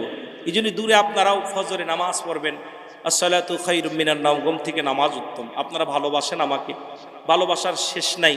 আলোচনা তো কেবলমাত্র সবে একটু শুরু করছি, কথা বোঝেননি? ঘন্টার পর ঘন্টা আলোচনা করলে আপনাদের মজা, এই এলাকার মানুষগুলো ভালা, নবীর প্রেম আছে, আশেকে রাসূল, ইসলাম বোঝার জন্য বসে আছেন। আমার বাবারা, সর্বোপরি আপনাদের কাছে অনুরোধ করব যে আপনারা আমার মা বোনেরা যারা আছেন, অনুরোধ কর মা বোনদের জন্য আমল দিয়ে যাই। 3টা আমল করলে মারা নাচতে নাচতে জান্নাতে যাবে। আমার মা বোনেরা যারা আছেন 3টা আমল, কয়টা আমল? 3টা আমল। নাম্বার 1, 1 নাম্বার 5 ওয়াক্ত ফরজ নামাজ এবং ফরজ রোজা। এই যে রোজা চলে গেছে, ফরজ নামাজটা আদায় করবেন। মেয়েদের জন্য মাফ আছে, যখন মাফ হবে তখন তারা, যখন মা বোনদের যখন ঋতু আসবে তখন সঙ্গে সঙ্গে নামাজও ছেড়ে দিবে, রোজাও ছেড়ে দিবে। কাজা কোনো নামাজ আদায় করা লাগবে না। যদি ফরজ রোজা হয়, এই অবস্থায় যদি রোজা ভেঙে ফেলে, এই রোজাটা কাজা আদায় করতে হবে, কিন্তু কাজা কোনো নামাজ আদায় করা লাগবে না। পুরুষের জন্য কোনো মাপ নাই, পুরুষ যারা আছেন এদের কোনো মাপ নাই। 1 ওয়াক্ত নামাজ কাজা দিলে 80 হুতবা পরিমাণ জাহান্নাম, যার 1 হুতবা পরিমাণ হলো 2,88,00,000 বছর। এটা খুবই খেয়াল করবেন। নাম্বার টু হলো স্বামীর খেদমত। সুবহানাল্লাহ বলেন না? আরো জোরে বলেন। খোদার কসম, কোনো পীর সাহেবের খেদমত করে জান্নাতে যেতে পারবে না, কোনো মৌলবীর খেদমত করে জান্নাতে যেতে পারবে না। খেদমত করবে কার? আরো জোরে বলেন কার? আসতে না, জোরে বলবেন। আপনারা শুনলে খুশি হবেন, অনেক মা বোনেরা বলে, দেখবেন স্বামীর হুকুম অমান্য করে তাবলিগ করে বেড়ায়। অনেক মা বোনেরা আছেন দেশ বিদেশে ওয়াজ নসিহত করে বেড়ায়। মারা শোন, মা আসিয়া ও জান্নাত পেয়েছিল স্বামীর দোয়ায়। আমার নবীর কন্যা মা ফাতেমা তো জাহরা, ইনিও জান্নাতের সরদারিনী হয়েছেন স্বামীর খেদমতে। সুবহানাল্লাহ বলেন না? আরো জোরে বলেন। রাসূল পাক সাল্লাল্লাহু আলাইহি ওয়াসাল্লাম জামাতা দোয়া করেছিল, হযরত শেরে খোদা হযরত আলী দোয়া করে, আল্লাহ আমার ফাতেমারে তুমি জান্নাতের সরদার বানিয়ে দিও। আমার বাবারা, আমার আসিয়ার স্বামী ফেরাউন, উনিও 5 ওয়াক্ত নামাজ পড়তো না, কিন্তু মাঝে মাঝে নামাজ পড়তো। ফেরাউন উজান বাটি, নীলদরিয়ার পানি উজান বাটির জন্য মাঝে মাঝে নামাজ পড়তো। একদিন আসিয়ার সামনে আসিয়া, তুমি আমার কত ভালোবাসো, হাঁকা যা অনেক অনেক, এত ভালোবাসি। তুমি ভালোবাসো, আজকে পরীক্ষা হবে। তো গায়ের ভিতরে ময়লা আবর্জনা জড়াই এনে আমার এই ময়লাটা যদি পরিষ্কার করে দিতে পারো, তাহলে বুঝবো তুমি আমার ভালোবাসো। স্বামী, আপনি আল্লাহকে আল্লাহর পরেই আপনার স্থান, আপনাকে আমি ভালোবাসি। তাহলে আসিয়া কি করছে? আসিয়া তার স্বামীর ফিরাউনের পা থেকে শুরু করে সমস্ত ময়লা আবর্জনা জিভ বাদে পরিষ্কার করছে। তখন আসিয়া গোপনে যায় ফিরাউন 2 রাকাত নামাজ পড়ে, আল্লাহ তোমার জান্নাত আছে আমি জানি, আমি তো এখন মানুষের কাছে ভগবান হয়ে গেছি, এখন আমি তো জানি তোমার জান্নাত তুমিই মালিক, কিন্তু আমি তো এখন বন্ড হয়ে গেছি, তবে তোমার জান্নাত আছে আমি জানি, আমার জন্য কিছু চাইতেছি না, তবে আমি আমার বিবির জন্য, আসিয়ার জন্য একটা জান্নাত চাই। সুবহানাল্লাহ বলেন না? আল্লাহ কবুল করছে, আসিয়ার জান্নাত দিছে, স্বামী দোয়া করছে। শুধু তাই নয়, ফাতিমা একই অবস্থা। মা ফাতিমা গভীর রাত্রে হযরত আলী রাদিয়াল্লাহু তাআলা ঘরে আসছে, আসা পর হযরত আলী যখন পিপাসার পানি চেয়েছে বিবির কাছে, বিবি আমাকে একটু পানি দাও, পানি আনতে যায় দেখে ভিতরে পানি নাই, বাইরে থেকে পানি এনে দেখে হযরত আলী রাদিয়াল্লাহু তাআলা ঘুমায় গেছেন। সারা রাত পানি নিয়ে দাঁড়ায় আছে, স্বামীকে ডাক দেয় না, যদি ডাক দিই ঘুম ভেঙে যাবে, আবার যদি পানি চাই দিতে দেরি হলে বেয়াদবি হবে, রাতটা দাগে জেগে জেগে আসে। যখন ফজরে আজান হয়েছে, সালাতু খায়রুম মিনান নাওম, ঘুম থেকে উত্তম, হযরত আলী রাদিয়াল্লাহু তাআলা লাফ মেরে উঠছে, উনি দেখ ফাতেমা শিওরে দাঁড়ায় আছেন। ফাতেমা তুমি দাঁড়ায় আছো, স্বামী আপনি আমার কাছে পানি চাইলেন, আয়না দেখে আপনি ঘুমায় গেছেন, যদি আপনাকে ডাক দিই ঘুমটা ভেঙে যাবে, বেয়াদবি হবে, আবার যদি আপনি পানি চান দিতে দেরি হলে আবার আমার বেয়াদবি হবে। এই জন্য সারা রাত আপনার শিওরে দাঁড়িয়ে আছি। হযরত আলী রাদিয়াল্লাহু তাআলা গায়ে হাতে দেখে ফাতেমার পুরো দেহটা বরফ হয়ে গেছে, দৌড়ায় গেছে মসজিদের মধ্যে নামাজ আদায় করে রাসূলের কাছে যাই বলতে, ইয়া রাসূলুল্লাহ, ইয়া হাবিবাল্লাহ, আমি তো ফাতেমার সঙ্গে বেয়াদবি করে ফেলেছি, যিনি আপনার কন্যা হাসান হুসাইনের মা, সারা রাত তারা জাগায় রাখছি। আমার নবীজি তখন আল্লাহর কাছে প্রার্থনা করতেছে। জিবরিল আমিন আয়া বলে, ইয়া রাসূলুল্লাহ, ইয়া হাবিবাল্লাহ, শুভ সংবাদ শোনেন, আজকে আলী যখন ফজরের সালাত আদায় করে আল্লাহর দরবারে হাত তুলেছে, আল্লাহ এত খুশি হয়েছে ফাতেমার খেদমতে, স্বামীর প্রতি খেদমত করার কারণে রব্বুল আলামিন আমার ফাতেমাকে, আপনার কন্যা ফাতেমারে জান্নাতের সরদারিনী বানিয়েছে। সুবহানাল্লাহ বলেন না? আর আমার দেশের মা বোনেরা স্বামীর খেদমত লাগে না, দেওরের খেদমত করে। কথা বুঝেননি? আমার খোদার স্বামীর খেদমত, স্বামীর অমাদ্য হওয়া যাবে না। স্বামী খুশি হলে, স্বামী আপনার দিকে মায়ের নজরে তাকাইছে, সারা রাত নফল নামাজ পড়ছেন, আপনার আমল নামায় খালি স্বামী আপনার দিকে তাকায় একটা মিষ্টি হাসি দিছে, আপনার আমল নামা ওর সেইতে দ্বিগুণ পরিমাণ সব আমল নামায় লেখা হবে। সুবহানাল্লাহ। স্বামীকে খুশি রাখবেন, স্বামীকে খুশি রাখবেন, স্বামীর প্রতি সন্তুষ্ট থাকবেন।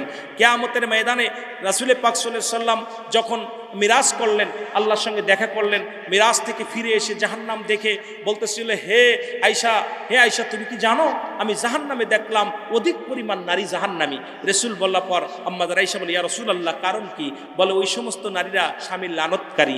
আম্মাজান আয়েশা বলে, ইয়া রাসূলুল্লাহ, লানত কাকে বলে? বলে, আয়েশা, ওই সমস্ত নারীরা হলো স্বামীকে অভিশাপ করতো, স্বামীর অবাধ্য ছিল, স্বামীকে অভিশাপ করতো, গালাগালি করতো। আমার মা বোনেদের অনুরোধ করি, খবরদার, স্বামীকে লানত করা যাবে না, স্বামীকে গালি দেওয়া যাবে না, স্বামীকে সম্মান করতে হবে। কারণ এই দুনিয়ার জিন্দেগির স্বামী মাত্র 40 বছর 50 বছর পাবেন। আমি আপনাকে জান্নাতে গেলে হুর গেলে মান আছে, এই হুরেরা অভিশাপ করে, হে হে নারী, দুনিয়ার নারী, তোমার স্বামীকে কষ্ট দিও না, তোমার স্বামীকে ভালোবাসো, তোমার স্বামী সঙ্গীকে ভালোবাসো, তোমার সঙ্গীকে ভালোবাসো। জোরে বলেন না মারহাবা। নাম্বার 3 হলো কঠোর পর্দা। জোরে বলেন সুবহানাল্লাহ। নামাজ যেমন ফরজ, পর্দাও তেমনি ফরজ। নামাজ যেমন ফরজ, পর্দাও তেমনি ফরজ। এই পর্দার বিধান আপনাদেরকে মানতে হবে। এর বাধ্য যদি হয়ে যান, আপনার মা বোনেরা, অনেক পল্লী এলাকার মারা শোনেন, খাতুনে জান্নাত মা ফাতেমাতুজ জাহরা আম্মাজান বসে আছেন, রাসূল আকরাম সাল্লাল্লাহু আলাইহি ওয়াসাল্লাম যে বলতে, ফাতেমা, তুমি কি খবর শুনছো? কি খবর? আম্মাজান বলতেছেন, কি খবর আব্বাজান? বলতেছে, মারে, তোমার আগে তোমার সুহারিনী, যিনি তোমার ওই তুমি যে ঘোড়ায় চড়ে, যে যানবাহনে চড়ে জান্নাতে প্রবেশ করবে, সেই জান্নাতের মধ্যে তোমার আগে একজন মহিলা প্রবেশ করবে। সুবহানাল্লাহ বলেন না? একটু আরো জোরে বলবেন। ফাতেমা আব্বাজান এ কি বলেন? আমার বাবার নাম হলো খাতুনে, আমার বাবা হলো হযরতে রাসূল আকরাম সাল্লাল্লাহু আলাইহি ওয়াসাল্লাম, আমার স্বামী শেরে খোদা হযরত আলী রাদিয়াল্লাহু তাআলা। 10 জন সাহাবী জান্নাতের সংবাদ পেয়েছে, তার মধ্যে 4th নাম্বার আমার স্বামী। আমার হাসান হুসাইন যুবকদের জান্নাতের সরদার, আমি হলাম জান্নাতীদের সরদারিনী। আমার আগে জান্নাতে যাবে এমন কি আমল, তার আব্বা কিডা, মা কিডা, স্বামী কিডা, একটু জানতে পারি আব্বাজান? খুব খেয়াল, কারণ জান্নাতের ভিতরে ফাতেমা ঢোকার আগে ঢুকবে। খুব খেয়াল না? এই ফাতেমা বলার সঙ্গে সঙ্গে রাসূল পাক সাল্লাল্লাহু আলাইহি ওয়াসাল্লাম বললেন, ফাতিমা, ওই যে পাহাড়টা দেখছো না, ওই পাহাড়ের মধ্যে বসত করে একজন কাঠুরিয়ার বিবি, নাম তার জামিলা। সুবহানাল্লাহ বলেন না? নাম কি? নাম কি? জামিলা। আব্বাজান, সে কি এমন আমার আগে জান্নাতে যাবে? হ্যাঁ মা, তুমি যে যানবাহনে চড়বা সেটা লাগাম ধরবে সেই মহিলা, আর তোমাকে প্রথম ঢুকাবে, কারণ যিনি ঘোড়া নিয়ে ঢুকবে উনি তো আগে ঢুকবে, তার ঢুকার আগে তোমার আগেই উনি আগে ঢুকবে। সুবহানাল্লাহ বলেন না? আরো জোরে, আরো জোরে। ফাতিমা বলে, আব্বাজান, এমন কি আমল করেছে মহিলা, রাত ভরে ঘুম নাই। আমার পর্দার আড়ালের মারা খুব খেয়াল করবেন। বলছে, বাবা গো, রাত ভরে ঘুমাই না, ফজরের সালাত আদায় করিয়া হযরতে ফাতিমাতুজ জাহরা রওনা দিয়ে চলে গেলেন কাঠুরিয়ার ঘরে। সালাম দেয়, আসসালামু আলাইকুম আহলাল বাইত, আসসালামু আলাইকুম আহলাল বাইত। ভিতর থেকে আওয়াজ আসে, ওয়ালাইকুম আসসালাম। কে? বলে, আমি ফাতিমা। কই, তুমি কে গো? আমি জামিলা। দরজা খোলো রে। ফাতিমা বলে, মা গো, ও বোন জামিলা, দরজাটা খুলে দাও, কিছু কথা আছে। জামিলা কয় বোন রে ক্ষমা চাই তোমার কাছে, আমি কাঠুরিয়ার বিবি। আমার স্বামী কাটতে রওনা দিছে, ফজরের নামাজ পড়ে রওনা হয়ে গেছে, আমার স্বামীর থেকে অনুমতি নেওয়া নাই। সুতরাং স্বামীর অনুমতি ব্যতীত আমি ঘরের দরজা খোলার একটার রাখি না। জোরে জোরে চিল্লায় বলা যাবে না মারহাবা। আমি আসতেছিলাম, আরে মহিলারা যেভাবে রাস্তা দিয়ে ঘুরতেছে, ঈদের আনন্দ মারতেছে, স্বামী সাথে আছে, সব স্বামীর অভাব নাই, 3-4 করে স্বামী আছে এক একজন কাছে। কথা বুঝছেন? এই বিলির মধ্যে দেখলাম, কি বিল যেন, চলন বিলির মধ্যে সব হাওয়া খাচ্ছে। তা মনে হচ্ছে এক একটার লগে 10-12টাও স্বামী আছে। কথা বুঝছেননি? হাত ধরে সেলফি তুলতেছে বয়া বয়া, আমি কাম সারছে। কথা বুঝছেননি? দেখলে কষ্ট হয়, মনের ভিতরে অশান্তি লাগে, চিন্তা করি আল্লাহ কি অবস্থা। ফাতেমা ডাক দে কয় বোন রে তুমিও নারী আমিও নারী, তোমার লগে দেখা করতে কি অপরাধ? জামিলা কয় বোন ফাতেমা, যদিও তুমি নারী আমিও নারী, কিন্তু স্বামীর অনুমতি ব্যতীত আমি জামিলা দরজা খুলতে পারবো না, তোমার সঙ্গে দেখা করা সম্ভব হবে না। বোন জামিলা বোন ফাতেমারে আগামীকাল আসবা, আগামীকাল আমার স্বামীর থেকে অনুমতি নিয়ে রাখবো, তোমার সঙ্গে প্রাণ খুলে কথা বলবো। আরে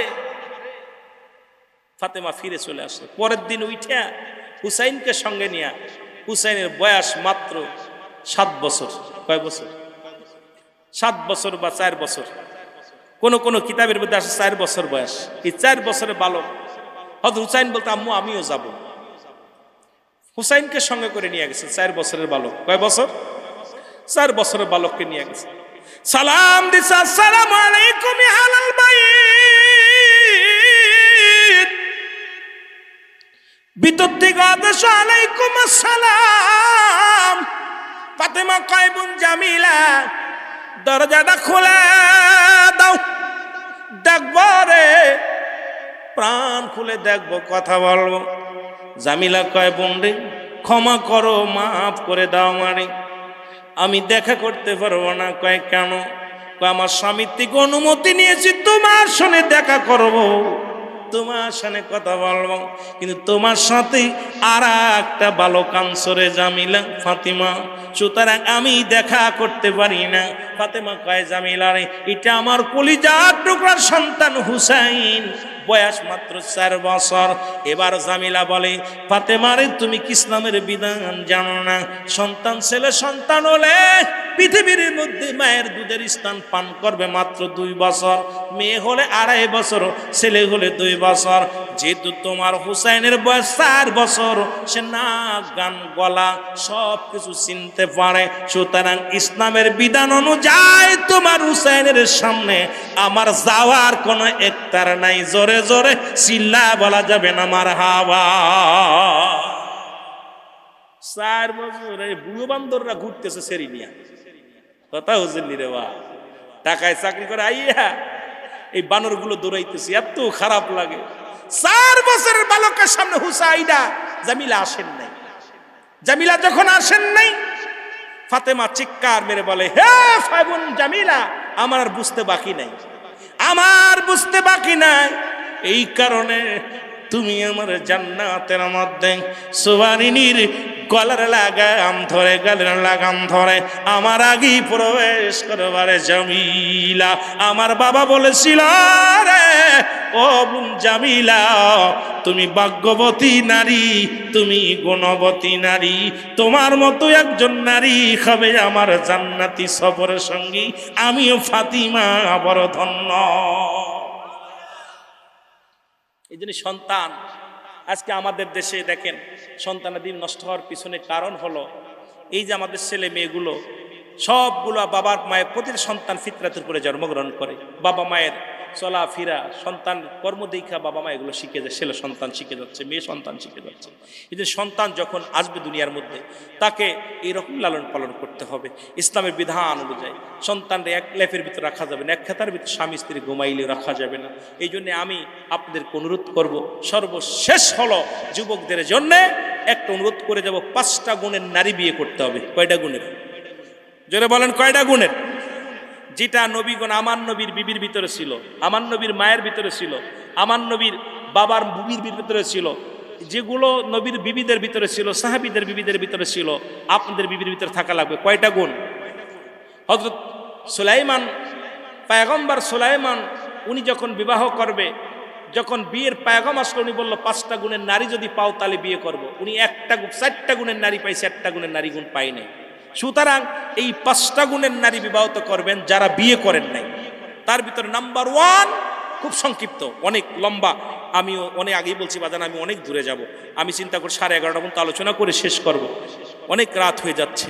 আমি আপনাদেরকে নিয়ে অনেক আলোচনা মন চায়, আবার যদি আসে আবার আলোচনা হবে, কিন্তু 5টা গুণের গুণান্বিত। কয়টা গুণ? জোরে বলেন, কয়টা গুণ? 5টা গুণ। নাম্বার 1, 1 নাম্বার হলো সতীত্বর আমানতদারি। সুবহানাল্লাহ বলেন না?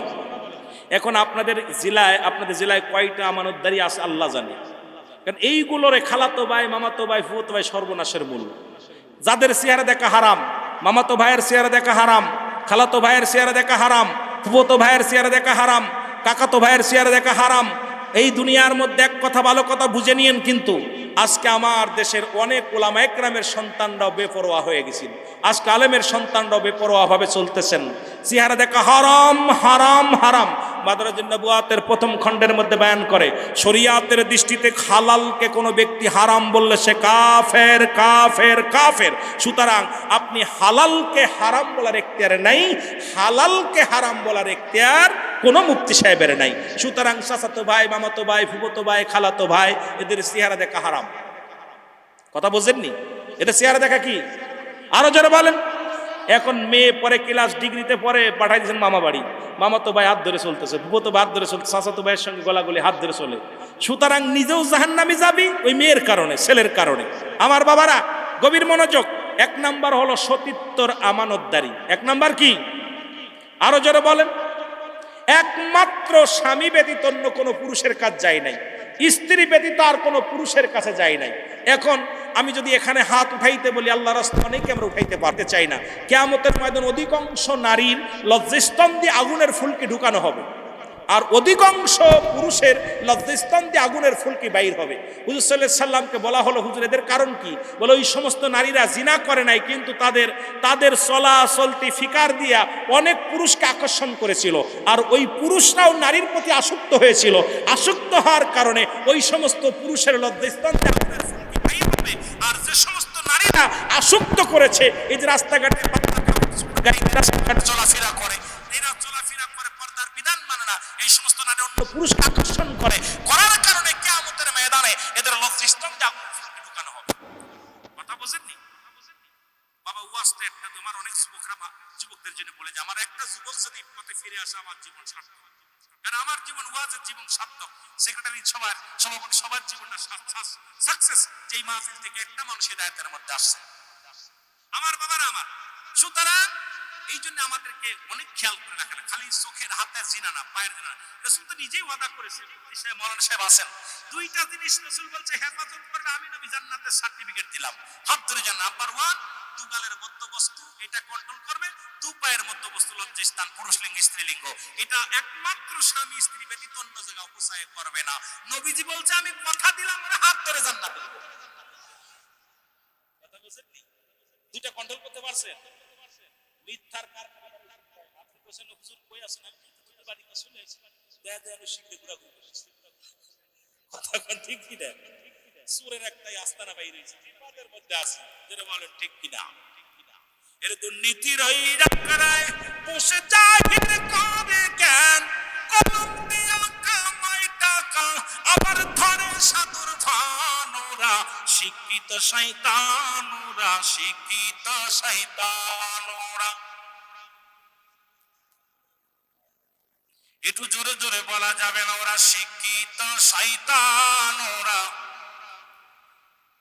ওরা হলো জাতির নাকি মহামারী মহাতম, ফাইলে কলম ঠাকাইয়া চালায় ওরা নির্যাতন। ঘুষের টাকায় ওদের ভুঁড়ি, ঘুষের টাকায় ওদের ভুঁড়ি, করে যে টান টান। ওরা শিক্ষিত, আসতে কইবেন না, জোরে কইবেন। ওরা শিক্ষিত শয়তান, ওরা শিক্ষিত শয়তান। আবার স্কুল কলেজের দিকটা ভাই দেখো না চোখ মেলিয়া, মেয়েরা সব পয়সা দিয়া আছো শুধু প্রেম লইয়া। ঠিক কিনা, ঠিক কিনা? স্কুল কলেজের দিকটা ভাই দেখো না চোখ মেলিয়া, ছেলেরা সব পয়সা দিয়া আছো শুধু প্রেম লইয়া। অস্ত্র যে তার সঙ্গের সাথী, অস্ত্র যে তার সঙ্গের সাথী, হইতেছে মস্তান। ওরা শিক্ষিত। 5 আগস্টের পর দেখলাম এক একটা বিদ্যালয় থেকে গাড়ি গাড়ি অস্ত্র উদ্ধার হয়েছে। ওই খাতা বাদে পিস্তল, ওই খাতা বাদে ড্যাগার। হায় হায়, যেহেতু বাড়ি মাগুরা, কুষ্টিয়া ভার্সিটির সামনে আয়া দেখি গাড়ি বেরিয়ে এলাছে, ট্রাক বেরিয়ে এলাছে। আর যাদের হাতে টাকা ছিল খাতা আর কলম, তাদের হাতে দেখি পিস্তল। জোরে বলেন ঠিক কিনা? জাতি শেষ, সমাজ শেষ। আজকে আমার সমাজ জাতি সব শেষ হয়ে গেছে, বড় বিপদের মধ্যে আছে। আমার বাবারা যে কথা বলতে গেলে, আমার বাবার 1 নাম্বার হলো সতীর্থর আমানতদারি। নাম্বার 2 আমলদারি নারী। মারহাবা বলেন। নাম্বার 2 কি? আমলদারি নারী। নাম্বার 3 হলো পর্দাশীলতা নারী। সুবহানাল্লাহ বলেন না? আরো জোরে, আরো জোরে। নাম্বার 4 হলো আমরূপবতী গুণবতী নারী। আমরা রূপ লাগবে, গুণও লাগবে, দুইটা জিনিস। রাসূল বলেছেন, আমার বাবার ইসলাম বলেছে যেটা, এই গুণবতী নারী বিয়ে না করার কারণে স্বামী থেকে আরেকজনের লগে পরক্রিয়া করতেছে, কারণ ওর ভিতরে গুণ নাই। হাজারো মেয়ে আছে, স্বামী বছরকে বছর সুখ দিতে পারে নাই, কিন্তু তারপরও কোনোদিন স্বামীর সংসার ভেঙে যায় নাই। অন্য পুরুষের চিন্তা করে না, চিন্তা করে আমার স্বামীর মুখ হাসবে, আমার বাবা মায়ের মুখ হাসবে। হাজারো কষ্ট মুখে চাপা রেখে এই দুনিয়ার সংসার করতে চলে। বলেন ঠিক কিনা? আর বেহে কিছু আছে যারা ওই যে গুণবতী নাই। আমরা এই জন্য আগের যুগে বিয়ে করতে গেলে বংশ পরিচয়, মার বংশ, বাবার বংশ, নানার বংশ পরিচয় দেখে দেখে ওরা মেয়ে সিয়ারা দেখতো না, দেখতো আগে এটা জাতি আছে নাকি। ঠিক কিনা? এখন তো রূপ জৈবনে খালি সিয়ারা হলি হলো। এখন আমরা সুন্দরী পুজরি, খালি ধলা হলি হলো। একদম ধলা ফকফকে, ও নিজেরে পরিষ্কার রাখবো না, ওর এই চরিত্রটা কন্ট্রোল রাখবো, নিজেরে নিয়েই ব্যস্ত সবসময়। জোরে বলেন ঠিক কিনা? আরো জোরে বলেন ঠিক কিনা? এই জন্য আমি যুবকদের বলি, তোদের পায়ে ধরে বলে যাই, একজন রিক্সা চালক, ভ্যান চালকের মেয়ে বিয়ে কর, একজন সাধারণ পাবলিকের মেয়ে বিয়ে কর। দেখবে মেয়েটা নামাজি কিনা, ওর বাবা মা নামাজি কিনা, ও নিজে ফরেজগার কিনা, ওই মেয়েটা পর্দার মধ্যে থাকে কিনা, ওই মেয়েটা ইসলামের বিধান মানে কিনা। এমন একটা সঙ্গিনী যদি পাও, জীবনেও সে এই ঈদের পরে মার্কেট করতে যাবে না, নিজে সে মার্কেট করবে না, নিজে কোনোদিন আর বাজার ঘাটে ঘুরবে না, নিজে কোনোদিন খোলামেলা করবে না। সে তোমার ইজ্জতের দিক তাকাবে, ইসলামের বিধান মানবে, কোরআনের আইন মানবে, হাদিসের আইন মানবে, মেরে সে জীবন যাপন করবে। যারা বলেন ঠিক কিনা? নাম্বার 5 হলো আদর্শবান বাবা মায়ের সন্তান। আজ থেকে প্রতিজ্ঞা করব, যত টাকার মালিক হোক, বাড়ির মালিক হোক, এমপি মন্ত্রীর মেয়ে হোক, চেয়ারম্যানের মেয়ে হোক, মেম্বারের মেয়ে হোক, সেই সুদ ঘুষের মধ্যে যারা জড়িত, যারা ঘুষের মধ্যে, সুদের মধ্যে জড়িত, তাদের সঙ্গে আত্মীয়তা নয়। যারা বেনামাজি, তাদের সঙ্গে আত্মীয়তা নয়। সকলখোরের সাথে কোনো আত্মীয়তা নয়, ঘুষখোরের লগে কোনো আত্মীয়তা নাই। আমরা জীবন দিয়ে দেব, তবু তাদের সঙ্গে কোনো আত্মীয়তা করবো না। কে কে রাজি আছো? রাজি আছো? মারহাবা। আপনার আমার মারা বলতেছি, মা গো, বিয়ে করার আগে বা মাকে বলবা, দাদিকে বলবা, দাদি একজন রিক্সা চালক, ভ্যান চালক, তার সঙ্গে দাও, দুঃখ নাই। সেজন্য সারাদিন পরে আমাকে হালাল রুজি খাওয়ায়, সেজন্য আমাকে পর্দার মধ্যে রাখে, সেজন্য আমার জন্য নামাজের তাগিদ দেয়। এ মুসলমান, এমন স্বামীর প্রয়োজন নাই। আমরা নিজের কন্যাকে যখন বিয়ে দেব, খোদার কসম, যখন মেয়েটাকে বিবাহ দিবেন, আগে দেখবেন ছেলেটা নামাজি কিনা, ছেলেটা হালাল বান্দা কিনা। এই দুনিয়ার জিন্দেগি কদিনের জন্য। খাতুনে জান্নাত মা ফাতেমার ঘরে মাসকে মাস খাবার থাকে না। রাসূল পাক সাল্লাল্লাহু আলাইহি ওয়াসাল্লামের কন্যা, যিনি জগৎ বিখ্যাত মা, তিনি তার প্যার বাবারে, তিনি কুল কায়নাতের নবী, তিনি তো না খেয়ে পেটে পাথর বাঁধছে। জিন্দেগি কদিনের জন্য। এই জিন্দেগি মিশে মিশে জিন্দেগি, এই জিন্দেগির দিকে না তাকাইয়া পরবার দিকে চিন্তা করবেন। আজ থেকে আমরা যারা যুবক আছি, মাদককে না বলবো। আজ থেকে আমরা মাদক আমরা পরিহার করব, বাবা মার খেদমত করব, 5 ওয়াক্ত সালাত আদায় করব, হারাম হালাল বেঁচে চলব, সমাজে উন্নয়নের কাজের জন্য ঝাঁপিয়ে পড়ব, মসজিদে আগের কাতারে নামাজের চেষ্টা করব, মুরব্বীদের সম্মান করব, এই সমাজ থেকে দুর্নীতি দূর করব। কে কে রাজি আছেন আমার যুবক ভাইরা? হাত তোলেন। আল্লাহ সকলে বলুন আমিন। সুতরাং এই মসজিদ উন্নয়ন প্রকল্পে আপনাদের কাছে হাত বাড়াবো, আমার ভাইয়েরা ভিতরে যাবে, যদি কেউ দিতে চান এক ভাই 5,000 টাকা দিয়ে গেছেন, আর যদি কেউ দিতে চান দুয়ার আগে আপনাদের কাছে অনুরোধ করবো ভিতরে কমিটির বাবারা যাবে, তাদের হাতে কিছু না কিছু দিবেন, এটা আমার দাবি। আপনাদের হাজিরা আমি আপনাদেরকে যুবকদের নিওয়াজ করবো, আল্লাহ বাসায় রাখলে আগামীতে যদি আসি এর পাশে আপনারা যে আলোচনা দিবেন আমাকে আগে বলবেন, আমি সে আলোচনার মধ্যে ঢুকে থাকবো। কারণ আমি জনগণকে যেটা চাই আমি এটার দিকেই বেশি খেয়াল করি, কারণ বর্তমান অবস্থা খুব খারাপ। আমি আমার নিজের পক্ষের জন্য আলোচনা করি না, কারণ আমি আলোচনা করি ইসলামের পক্ষে, আমি আলোচনা করি কোরআনের পক্ষে। আমার ব্যক্তিগত স্বার্থ নিয়ে কখনো আলোচনা করি না, এটা পছন্দ করি না। আমি যতদিন বেঁচে আছি আমি আপনার ইসলামের পক্ষে, কোরআন হাদিসের পক্ষে কথা বলবো, দেশের পক্ষে কথা বলবো। দেশ আপনাকে কি দিল দেখার বিষয় না, দেশকে আপনি কি দুনিয়ার মুসলমান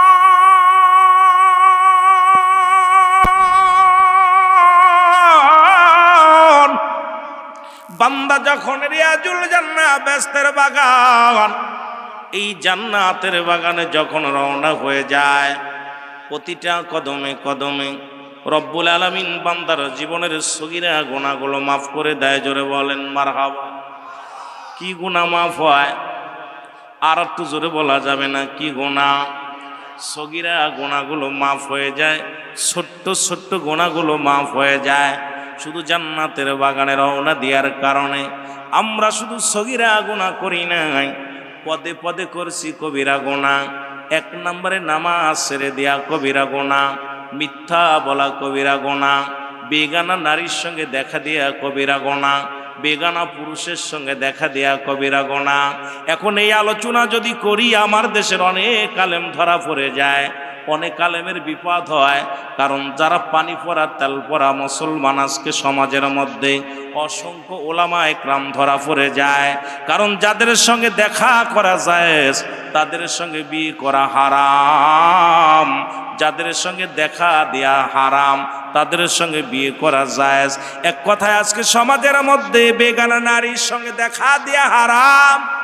হারামকে হালাল করার ইখতিয়ার কারোর দুনিয়ার মধ্যে নাই। এই কবিরা গুনাহগুলো মাফের দরকার আছে কি না? আর একটু জোরে বলেন আছে কি না? এই গুনাহ নিয়ে যদি কবরে যায়, কবর কিন্তু ছাড়বে না, কবর কিন্তু ছাড়বে না, ফেরেশতারাও ছাড়বে না, রব্বে কারীম ছাড়বে না। এই গুনাহগুলো যদি মাফ করাইতে হয়, যে রিয়াজুল জান্নাহ বেহেশতের বাগানে রওনা দিয়ে আসার কারণে সগীরা গুনাহ মাফ, এখন কবিরা গুনাহ মাফের দরকার। আল্লামা খুদবি রাহমাতুল্লাহ বয়ান করে, দুনিয়ার মানুষ শোনো, বান্দা যখন ওই জান্নাতের বাগানে রওনা দিয়া ওই জান্নাতের বাগান খানাকে ধরিয়া কবরের ভয়ে, জাহান্নামের ভয়ে খাস তওবা করে আল্লাহ বলে ডাক দেয়। কারণ কিয়ামত পর্যন্ত আর কোনো নবী আসবে না, কিয়ামত পর্যন্ত তওবার দরজা খোলা, নবীদের দরজা বন্ধ। এই বান্দা যখন কবরের ভয়, বান্দার দিলের মধ্যে যখন জাহান্নামের ভয়, বান্দার দিলের মধ্যে যখন রব্বে কারীমের ভয়, এই ভয় ঢুকিয়া যখন তওবা করি আল্লাহ বলে ডাক দেয়, রব্বুল আলামিন আমার জীবনের শেষ মাহফিল, আমার জীবনের শেষ রাত, আমার জীবনের শেষ সময়, বান্দা যখন এই কবরের ভয়, জাহান্নামের ভয় বান্দার দিলের ভিতরে ঢুকিয়া বান্দা যখন কাজ তওবা করে গো, ওই বান্দার জীবনের সব গুনাহ রব্বুল আলামিন চিরতরে মাফ করে দেয়। জোরে জোরে চিল্লায়া বলা যাবে না মারহাবা। মাহফিলে আসলে লাভ না লস? চিন্তা করছেন? এলাকার বাসী মাহফিল সাজাইলো কত কষ্ট করে, বাড়ি বাড়ি যাইয়া চাউল উঠাইছে, বাড়ি বাড়ি যে টাকা উঠাইছে, আপনারা কষ্ট করে আইছেন, বছরে একটা দিন বসছেন। এই মাহফিল আসার কারণে সগীরা গুনাহ মাফ। এখানে বইয়া শুধু চোখের পানি ছেড়ে কানবেন, কারণ পৃথিবীর মধ্যে আসার একটা সিরিয়াল আছে, যার কোনো সিরিয়াল নাই। আসেনি? দেখা যায় বাবা জিন্দা, সন্তান দুনিয়ার মধ্যে নাই, দাদা জিন্দা, নাতি দুনিয়ার মধ্যে নাই, দাদার কাঁধে নাতির লাশ, নাতির কাঁধে দাদার লাশ। আসেনি এরকম? মনে হয় নাই? মনে হয় বড় ভাই যাবে, তারপরে ছোট ভাই, তারপরে আরেক ভাই, কারণ রব্বুল আলামিন যে কোনো মুহূর্তে মালাকুল মউতকে পাঠায় দিতে পারে। মানুষের দুইটা টাইমে মরণ হয়, একটা হলো রাতের বেলা, একটা হলো দিনের বেলা। দুইটা টাইমে মরণ হয়, হয় রাত্রে না হয় দিনে। ও মুসলমান শুনে নাও, শুনে নাও, দিন শুরু করেছিলাম মৃত্যুবরণ করি নাই, রাত শুরু করে এখন 10টা পার হয়ে গেছে এখনো মৃত্যুবরণ করি নাই। আগামীকাল সূর্যোদয় হবে আপনার আমার জীবনে। কে কে গ্যারান্টি দিতে পারেন আগামী দিন বাঁচব? কেউ নাই রে ভাই, কেউ নাই। এ দুনিয়ার মুসলমান শুনে নাও, একটা কথা খুব লক্ষ্য করে শোনো গো, এই দুইটা টাইমে মানুষের মরণ হয়, একটা হলো রাতের বেলা, একটা হলো দিনের বেলা। দিন শুরু করেছে আমার আল্লাহ নামাজ দেয়া, রাত শুরু করেছে আমার আল্লাহ নামাজ দেয়া। এক ওয়াক্ত নামাজ কাজা গেলে 80 খুতবা পরিমাণ জাহান্নাম, যার 1 খুতবা পরিমাণ হলো 2,88,00,000 বছর। এখন আমার আপনার জীবন থেকে কত নামাজ ছুটে গেল। রাত তো শুরু করেছে আমার আল্লাহ নামাজ দেয়া, দিনও শুরু করেছে আমার আল্লাহ নামাজ দেয়া। দিনের শুরু হলো বান্দা ফজর, নবী নবী বইলা পাগল হ, নবীর দুরূদ নিয়ে কত মারামারি হয়, মিলাদ নিয়ে মারামারি হয়। আরে আর মুসলমান শুধু ঠেলা ঠেলি আর মারামারি আর কত না হট্টগোল। আজকে কিছু কথা বলে যায়, এখন নবীরে ভালোবাসো, দাড়ির মধ্যে ছুরি লাগাও, নবীরে ভালোবাসো, দুরূদ দিয়া কত হট্টগোল লাগাও, নবীরে ভালোবাসো, নবীর জন্য জীবন দিতে চাও। ফজরে 2 রাকাত সুন্নাত নামাজ তুমি আদায় করলা, তুমি হয়ে গেলা আমার নবীর প্রেমিক। এখন 2 রাকাত ফরজ নামাজ আদায় করলা, তুমি হয়ে গেলে আল্লাহর গোলাম। এখন দিনের মধ্যে যদি তোমার মরণ হয়, তোমার মরণটা হবে আমার আল্লাহর গোলাম, নবীর প্রেমিক। যে ফজরে ঘুমাইলো সে কেমনে নবীর প্রেমিক হয়, কেমনে আল্লাহর গোলাম হয়? জোরে বলেন ঠিক কিনা? বেনামাজি রাত দিনের বেলা মারা গেছে, এটা আল্লাহর দলের লোক না নবীর দলের লোক না? কথা আসা নামাজের ভাই, কথা কয় না। ফজরের নামাজ ছিল কি 2 রাকাত ফরজ, 2 রাকাত সুন্নাত। যেহেতু মুসলমান নবীর তরিকায় চলি, নবীর কথা সুন্নাত 2 রাকাত ছিল। নবী সুন্নাত পড়ি নাই কিন্তু নবীর জন্য পাগল, ঠিকই না?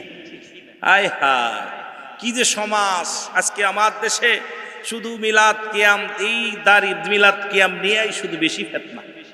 আইরে শুরু করছে, জিগাইবেন ফজরের নামাজ পড়ছিলি, কই ফজর উঠতে আরি নেই, কথা বুঝেন? জোর পড়ছিনি, কয় জোরের সময় পাই নাই। আসর পড়ছস, এই সময় কাজে ব্যস্ত ছিলাম। মাগরিব পড়ছস, কয় সময় কেমনে গেছে এটা বুঝি নাই। ঈশা পড়ছস, ঘুমাইছিল, উঠতে ঘুমাই গেছিলাম, ঠিক কি না? কেমনে বুঝাইব মানুষকে? বড় কষ্ট। এ মুসলমান শুনে নাও, এখন দিনের বেলা তোমার মরণ হয় নাই, রাতের বেলা মরণ হবে, এর মধ্যে কোনো সন্দেহ নাই। রাতের শুরু হলো মাগরিব, 3 রাকাত ফরজ নামাজ তুমি আদায় করলা, বান্দা তুমি হয়ে গেল আল্লাহর গোলাম, ঠিক কিনা? কার গোলাম? না কোনো বান্দার গোলাম? কার গোলাম? আর একটু জোরে বলেন না, কার গোলাম? এখন আমি আপনি তওবা করলাম রব্বে কারিমের কাছে। এই রব্বে কারিম যখন দুনিয়া সৃষ্টি করলো, সমস্ত রুহের জগৎটারে বানাইল, বানায়ার সামনে রাখিয়া রব্বে কারিম একটা কথা বলছে, বান্দা শোন, ভালো কইরা শোন। আমার আল্লাহ কালাস্তুবি রব্বিকুম, ও বান্দা আমি কি তোর রব নেই? আমি কি তোর প্রভু নয়? আমি কি তোর মালিক নয়? এবার স্বীকার করলাম কি? এই যে স্বীকার করলাম, কালুবালা, স্বীকার করলাম বান্দা আমি হইলাম আপনি আমার রব, আপনি আমার সব, আপনি আমার আইনদাতা, আপনি আমার বিচার কর্ণওয়ালা, আপনি আমার মৌতের দায়িত্ব নিলেন, আপনি আমার রিজিকের দায়িত্ব নিলেন। এরপরও বান্দা তোদের চরিত্র পরিবর্তন হলো না কেন? স্বীকার করলে, আজকে স্বীকার করলে দুনিয়ার মুসলমান স্বীকার করলে রব্বে কারিম আপনি আমাদের রব, আপনি আমি আপনার গোলাম। সেই গোলাম হইয়া যদি রবের কর্ম না করি, রবের যদি গোলামি না করি, এই রব্বে কারিম আপনারে ভালোবাসবে না, তালাক দিব। ক্লিয়ার? কথা বোঝে না? আপনারা বুঝতেছেন আমার কথা? না বুঝলে তো বিপদ, এক দেশের গালি এক দেশের বলি। আপনাদের এলাকায় নতুন আইলাম, এখন আপনারা যদি না বোঝেন তাহলে তো বিপদ। অনেক ভালোবাসেন, আমি আসার পর সেক্রেটারি সাহেব মাস্টার সাহেব অনেক কথা আপনাদের প্রশংসা করছে। হুজুর আপনার আমার এলাকার যুবকগুলো আপনার অত্যন্ত ভালোবাসেন, ভালোবাসার নমুনাও পাইছি। যখনই মাইক তাদের বলছে আপনার দোকান বাসার বন্ধ করে মাহফিলে আসেন, দেখছি আপনারা পাগলের মতো ছুটে আসছেন। আপনারা আমারে ভালোবাসেন, রাসূলকে ভালোবাসেন, কোরআনকে ভালোবাসেন, হাদিসকে ভালোবাসেন, আল্লাহ আল্লাহ দিনকে ভালোবাসেন, এই জন্য আসছেন। জোরে বলেন ঠিক কিনা? আমি তো শুধুমাত্র ছিলা কথা বলেন, হয়তো ওই দিনের কথা আসি বিলেই শোনার জন্য আসছেন, ঠিকই না? তোমার বাবারা বিশেষ করে আজকে এখানে যারা আসছেন তা অত্যন্ত আনন্দিত আমরা যে এই সময় গরমের উত্তপ্ত গরমও পড়তেছে, সব দিয়া সব মিলায়া জান্নাতি মানুষ জান্নাতের বাগানে বসেছেন। এই যে আমরা কবুল পড়লাম কার কাছে? আল্লাহর কাছে। আমি আপনাদের কাছে একটা জিনিস জানতে চাই, আপনাদের এলাকায় বিবাহ শাদী হয় না? আমাদের ইমাম সাহেব হুজুর, আমাদের ইমাম সাহেব হুজুর আপনাদের আমার অত্যন্ত খুশি লাগছে। দুই ভাই হাফেজ, দুই ভাই আলেম, আব্দুল হান্নান ভাই মসজিদ ইমাম, আব্দুল মান্নান ভাই উনি আলোচনা করলেন। দুই ভাই অত্যন্ত অত্যন্ত আনন্দিত, এক বাবার দুই সন্তান, দুইটা আলেম, বড় পাওয়া।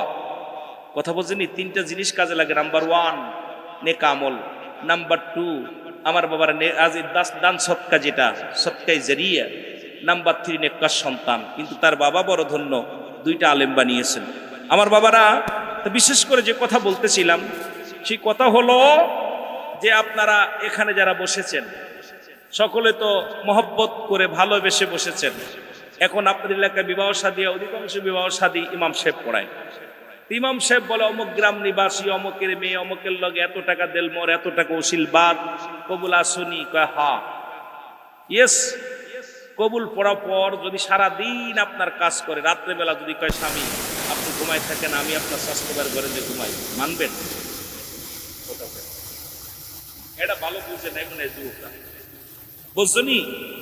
যে পাগল এর কাছ থেকে বউয়ার এক টাকা যাইতে চাই, মানবো? ওই তালাক, ঠিকই না? আমরা সবাই তো কবুল করলাম, রব্বে কারিম আপনি আমার রব, আপনার আইন মানি, আপনার বিচার মানি, আপনার হুকুম মানি, সব মানি। এরপরে খোদার আমরা আজকে কি করে 5 ওয়াক্ত সালাত নামাজ এইটা দিল, আজকে ফজর করি না, রোজ করি না, আসর পারি না। এখন আল্লাহ কি আমাদের রাখবো না ছাড়বো? কথা বলেন। আর আল্লাহ তার দায় দায়িত্ব বাদ দিব, তারপর বলে কি আছে? কোন কি আছে? দুঃখ আছে, কষ্ট আছে, ঠিক কিনা? শেষ নাই। আল্লাহ আমাদের উদার তৌফিক দান করে। এত বিস্তারিত ভাঙ্গা ঠিক না, যদিও পল্লী এলাকায় যদি কথা বলতে হচ্ছে, যেহেতু সব শ্রেণীর মানুষ এখানে আছে, সবাই শিক্ষিত না, সবাই অশিক্ষিত না, সব শ্রেণীর মানুষ। একটা হলো জুমলায় ক্রিয়া, একটা জুমলায় হিংসা। বক্তা মনের ভাব প্রকাশ করলে শ্রোতা সহজেই বুঝতে পারে এটাকে জুমলায় ক্রিয়া বলে। বক্তা মনের ভাব প্রকাশ করলে শ্রোতা ইয়েস নগরী আর কিছু বুঝতে পারে না, এটাকে বলা হয় জুমলায় হিংসা।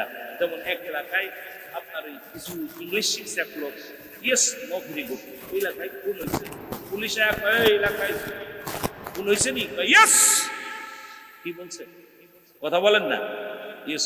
কে কে খুন করছে? কয় নো, নো বলবো না। কয় তাহলে থানায় চল। কয় ভেরি গুড। কথা বুঝলেন? পুলিশের দইরা ডান্ডা বেরি দিয়ে আর গাড়ি উঠাইয়া লয়া যাইতেছে। এখন কয় খুন হয়েছে? কয় ইয়েস। কে করছে বল? কয় নো। কয় তাহলে থানায় চল বলবি। কয় ভেরি গুড। নিয়ে পিটাইতেছে, রিমান্ডে নিয়ে পিটাই। কয় ইয়েস ইয়েস। কথা বুঝলেন? 2-3 দিন পিটানি খায়া কয় স্যার গো আমার দোষ নাই, 3টা ইংরেজি শিখছি, এইটারই দোষ, বিপদে পড়ছে স্যার, আমারে মাফ করেন। আমি যদি আগে জানতাম যে ইংলিশ এই 3টা শিকার বিপদে এরকম, জীবনেও শিখতাম না। কথা বুঝলেন নি? এই জন্যে আমরা এই সমাজে বাস করি, সব শ্রেণীর মানুষ বাস করি। এই জন্যই আমি সর্বজন নিয়ে কথা বলবো, যেন রব্বে কারিম আমার জবান দিয়ে বলার তৌফিক দান করে, আপনারা যেন বুঝতে পারেন। সকলে বলুন আমিন। মদিনা যাইতে পারলাম না, মদিনা দেখতে পারলাম না, মদিনা যাইতে মদিনা। আরো জোরে জোরে বলেন, মদিনা যাইতে পারলাম না, মদিনা। আমি অসহায় তাই এত দূরের,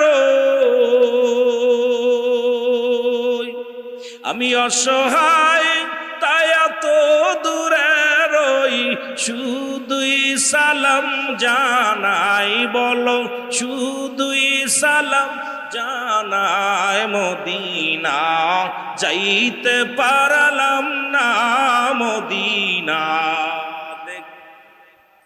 আর একটু জোরে জোরে চিল্লায় বলেন, মদিনা যাইতে পারলাম না, মদিনা। মদিনার নাম কত সুন্দর,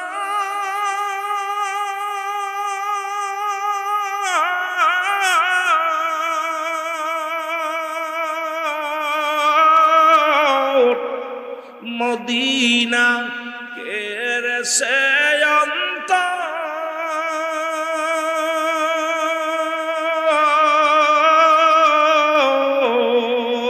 এই গরিব দুঃখীর সালাম খানি, গরিব দুঃখীর সালাম খানি পৌঁছাই দিও মদিনায়, বলো পৌঁছাই দি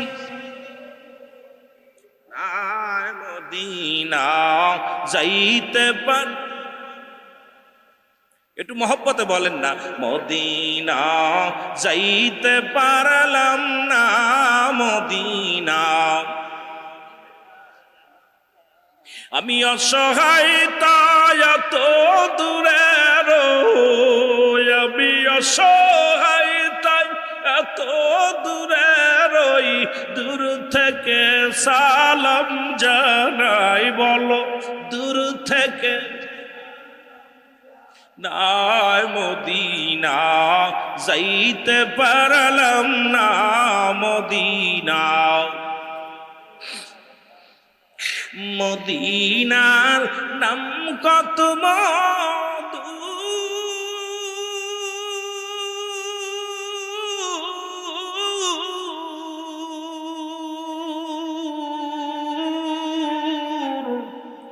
মদিনা অরদু,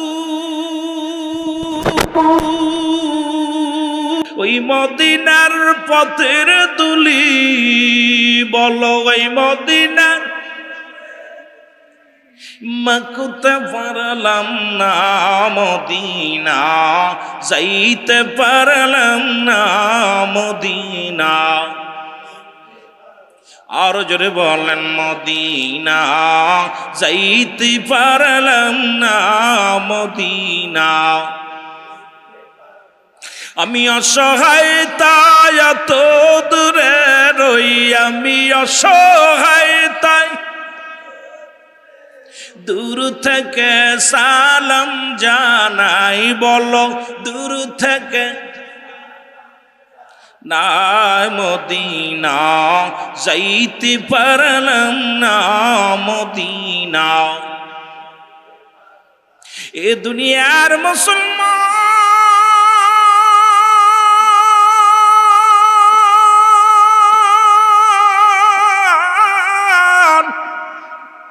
একটা কথা বলে যায়, গভীর মনোযোগ দিয়ে শোনো গো।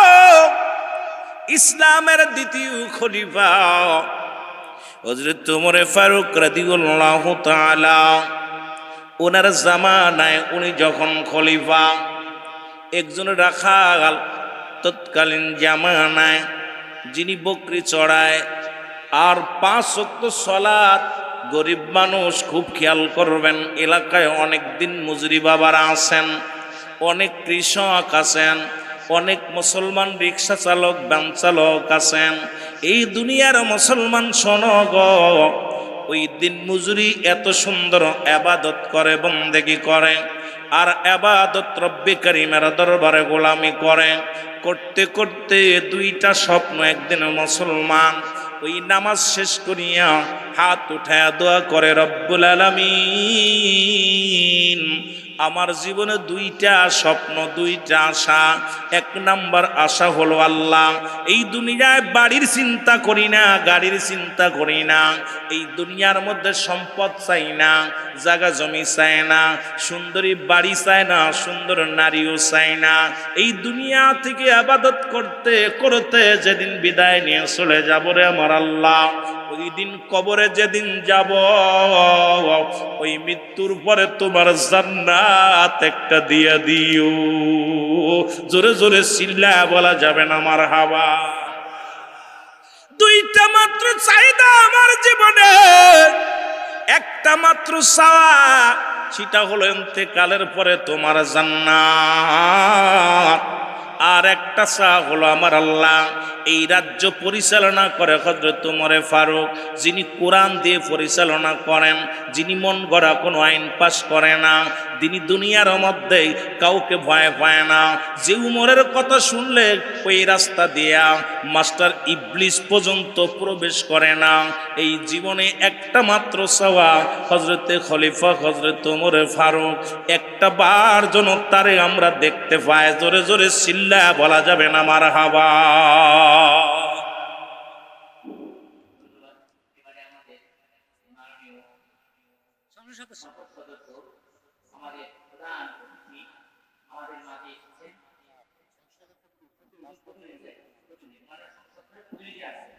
আল্লাহ আলহামদুলিল্লাহ, আল্লাহ তার হায়াতের মধ্যে বরকত দান করুক। যিনি আসছেন তারও হায়াতের মধ্যে বরকত দান করুক।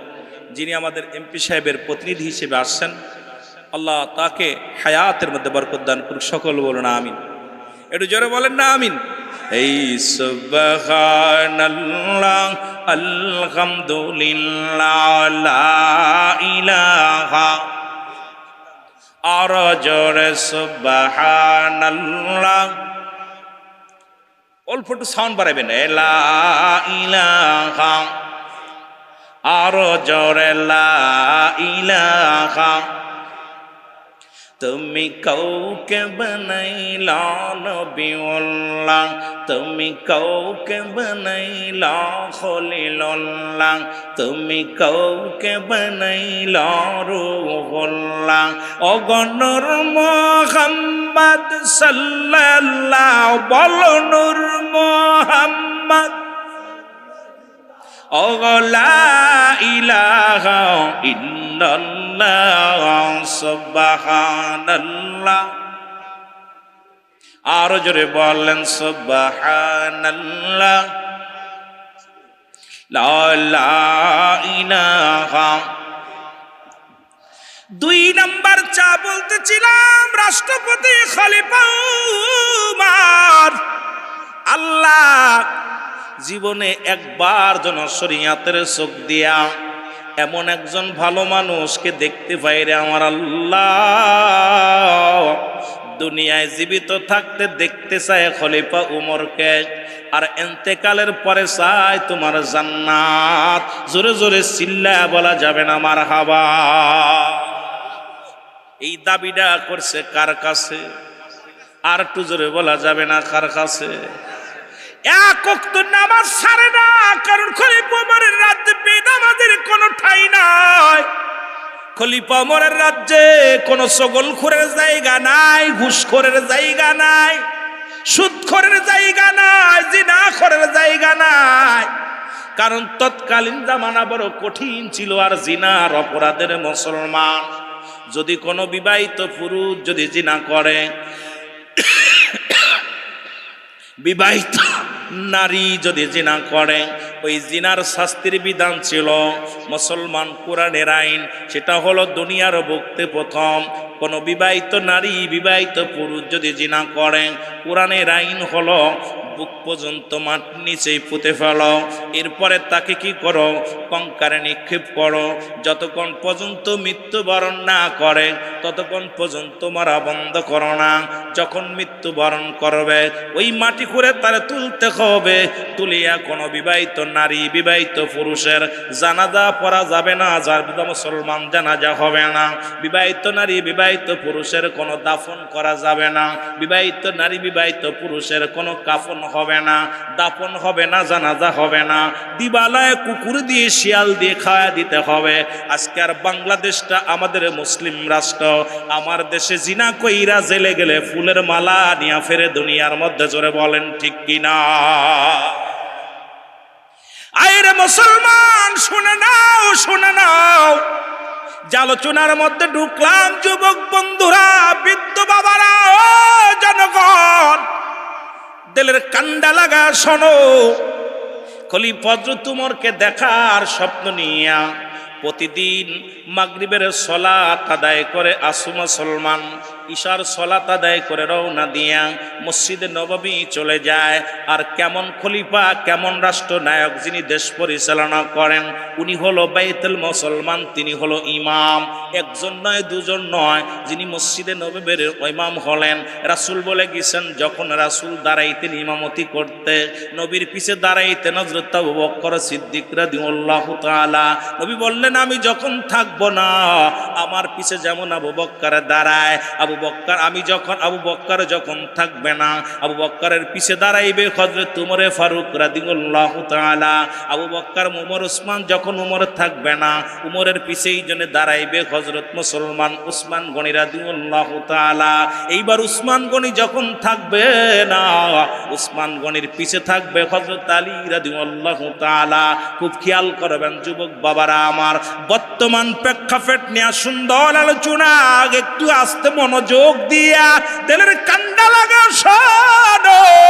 এই জন্য রাসূল বলে গেছেন, আমার পিছে দাঁড়াইবে আবু বকর, আবু বকর পিছে দাঁড়াইবে হযরত উমর, উমরের পিছে দাঁড়াইবে হযরত উসমান গনি, উসমান গনির পিছে দাঁড়াইবে কে? হযরত আলী। আর আমাদের পিছে যারা থাকে সূরা পারে না, কিরাত পারে না, আমাদের পিছে যারা থাকে দাঁড়ায়া প্রস্রাব করে বয়াও করতে পারে না। আইরে সমাজ, আইরে সমাজ, এমন নেতা আমরা বানাইলাম জানাজার নামাজ পড়তে পারে না, ঈদের নামাজ পড়াইতে পারে না, আমাদের মুসলমান ঈদের নামাজ পড়াইতে পারে না, জুম্মার খুতবা দিতে পারে না। এমন নেতা বানাইলাম ইন্তেকালের পরে দোয়া করব না, এমন নেতা বানাইলেও বিপদের মধ্যে পড়ব, জোরে জোরে চিল্লায় বলা যাবে না, ঠিক কিনা? আমার বাবারা, খাস করে চেয়ারম্যান মেম্বার যারা বানাইবেন, যেন আপনাদের জানাজাটা পড়াইতে পারে, এই সমস্ত লোকদের ডাকবেন। কথা বুঝেননি? আমি কোনো পক্ষে কইতে বলছি না, আমি ইসলামের পক্ষে কথাগুলো বলতেছি। কোনো আমি দলের বিরোধিতা করা আমার জীবনে করিও নাই, জীবনে আশাও নাই। যে কথাগুলো বলি লক্ষ্য করে শোনেন। এ মুসলমান যুবক শোনো গো, কিন্তু হযরত উমরের রাজ্যে ধনী মানুষগুলো প্রথম কাতারে বসে যায়, ওই প্রথম কাতারে যা বসতে পারে না। আমাদের দেশে অনেক ধনী মানুষ আছে, এই ধনী মানুষের যন্ত্রণায় দেখা যায় আপনাদের মসজিদে মুসলমান ইমাম সাহেবের পিছে দাঁড়ায় যে সমস্ত মুসল্লিগণ যায় নামাজ বিছায় রাখছে, আরেকজন বসার সুযোগও দেয় না।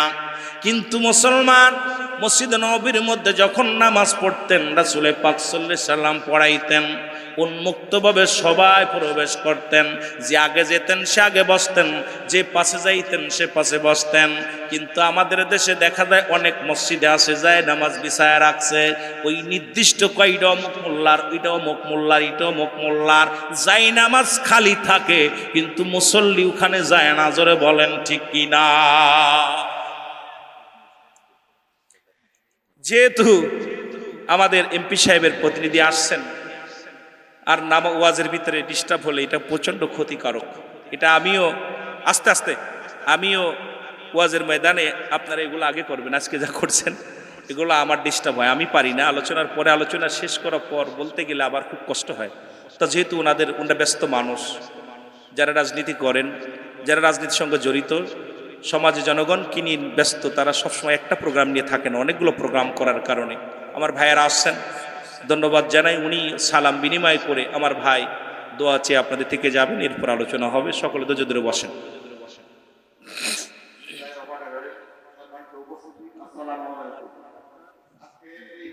রাজশাহী তিনি মাননীয় সংসদ সদস্য অধ্যক্ষ আইনুল রহমান মহাশয় ছিল। তিনি মহালয়ের বিশেষ কারণে উনি সিঙ্গাতে নাই, সিঙ্গার বাইরে মিটিংয়ের কারণে আসতে পারে নাই। তার প্রতিনিধি হিসেবে থানাবির সংগ্রামী সদস্য সচিব বুলবুল ইসলামকে এখানে পাঠিয়েছেন সাবেক চেয়ারম্যান জাহিয়া ইউনিয়ন। সকলকেই মোবারকবাদ। রব্বে কারিম যেন তাদের উপরে রহমত দান করে, সকল বলেন আমিন। আর একটু জোরে বলেন আমিন। যে যার কপালে লেখা নেই সে থাকবো না, যে আর দরকার সে আইব। একটু মহব্বতের সঙ্গে জিকির করেন লা ইলাহা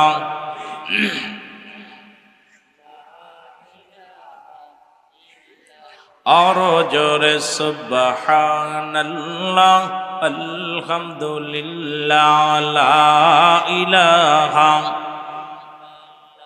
আল্লাহ এত সুন্দর দুনিয়া আল্লাহ বানাইছে বান্দার লাগিয়া। ও ভাই দেখলি না নয়ন মেলিয়া, যেতে হবে বাদন সাড়িয়া লা ইলাহা। জোরে আর জোরে লা ইলাহা। বাইজান মগার মনের বেদনা বুঝাইলে কেউ বোঝে না, শোনাইলে কেউ শোনে না, গো শোনেন শাহে মদিনা লা ইলাহা।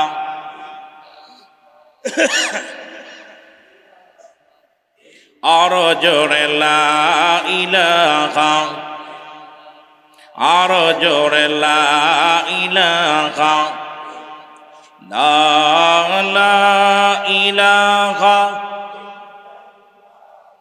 মুহাম্মাদুর সাল্লাল্লাহু আলাইহি ওয়াসাল্লাম। এ মুসলমান, যে কথা বলতেছিলাম দিলের কান্ডা লাগা শোনো গো। হযরতে ওমর ফারুক রাদিয়াল্লাহু তাআলা তার কদমের মধ্যে প্রতিনিয়ত মুসলমান প্রতি সপ্তাহে নামাজের জন্য এই আশেক রওনা হয়ে যায়। মসজিদে নববীতে যখন নামাজের জন্য যায়, যা দেখে বড় ধনী মানুষ, দামি কাপড়ওয়ালা, কিন্তু ওই প্রতীকের ছিল মুসলমান। শোনে নাও, একটা নয় দুটি নয়, ও মুসলমান, ওই কাপড়ের মধ্যে 22টা তালি ছিল রাখালের গায়ের কাপড়ের মধ্যে। রাখাল চিন্তা করে, আল্লাহ, এই দামি মানুষের মধ্যে যদি আমি যাই, মানুষ আমারে ঢুকতে দিবে না, ওমরের সঙ্গে দেখাও সম্ভব নয়। কিন্তু খলিফা ওমর নামাজের সময় হইলে 5 ওয়াক্ত নামাজের ইমামতি করে, কিন্তু কপালে নাই, দেখাও হয় না, আফসোস করতে করতে চলে যায়। খলিফা হযরত ওমর ফারুক কেমন ছিল খলিফা, কেমন ছিল শাসক, বাবারা শুনে নাও। ছদ্মবেশে হযরত ওমর একদিন মরু প্রান্তের রওনা হয়ে যায়। হযরত ওমর ফারুকের পাঞ্জাবির মধ্যে 22টা তালি যুক্ত কাপড়, একটা নয় দুটি নয়। একজন দেশের শাসক হইয়া 22টা তালি যুক্ত কাপড় গায়ে দেয়, আর আমার দেশে পিয়নের 5 তলা 10 তলা 22 তলা বাড়ি হয়। দুর্নীতিতে বারবার চ্যাম্পিয়ন আমরা। এই তো হলো আমাদের কপাল মন্দ। জোরে জোরে বলেন ঠিক কিনা? খলিফা ওমর ফারুক রাদিয়াল্লাহু তাআলা একটা নাই দুটি নেই, এত বড় একজন খলিফা দেশ পরিচালনা করতেছেন, গায়ের কাপড়ের মধ্যে 22টা তালি। কয়টা তালি? আহা,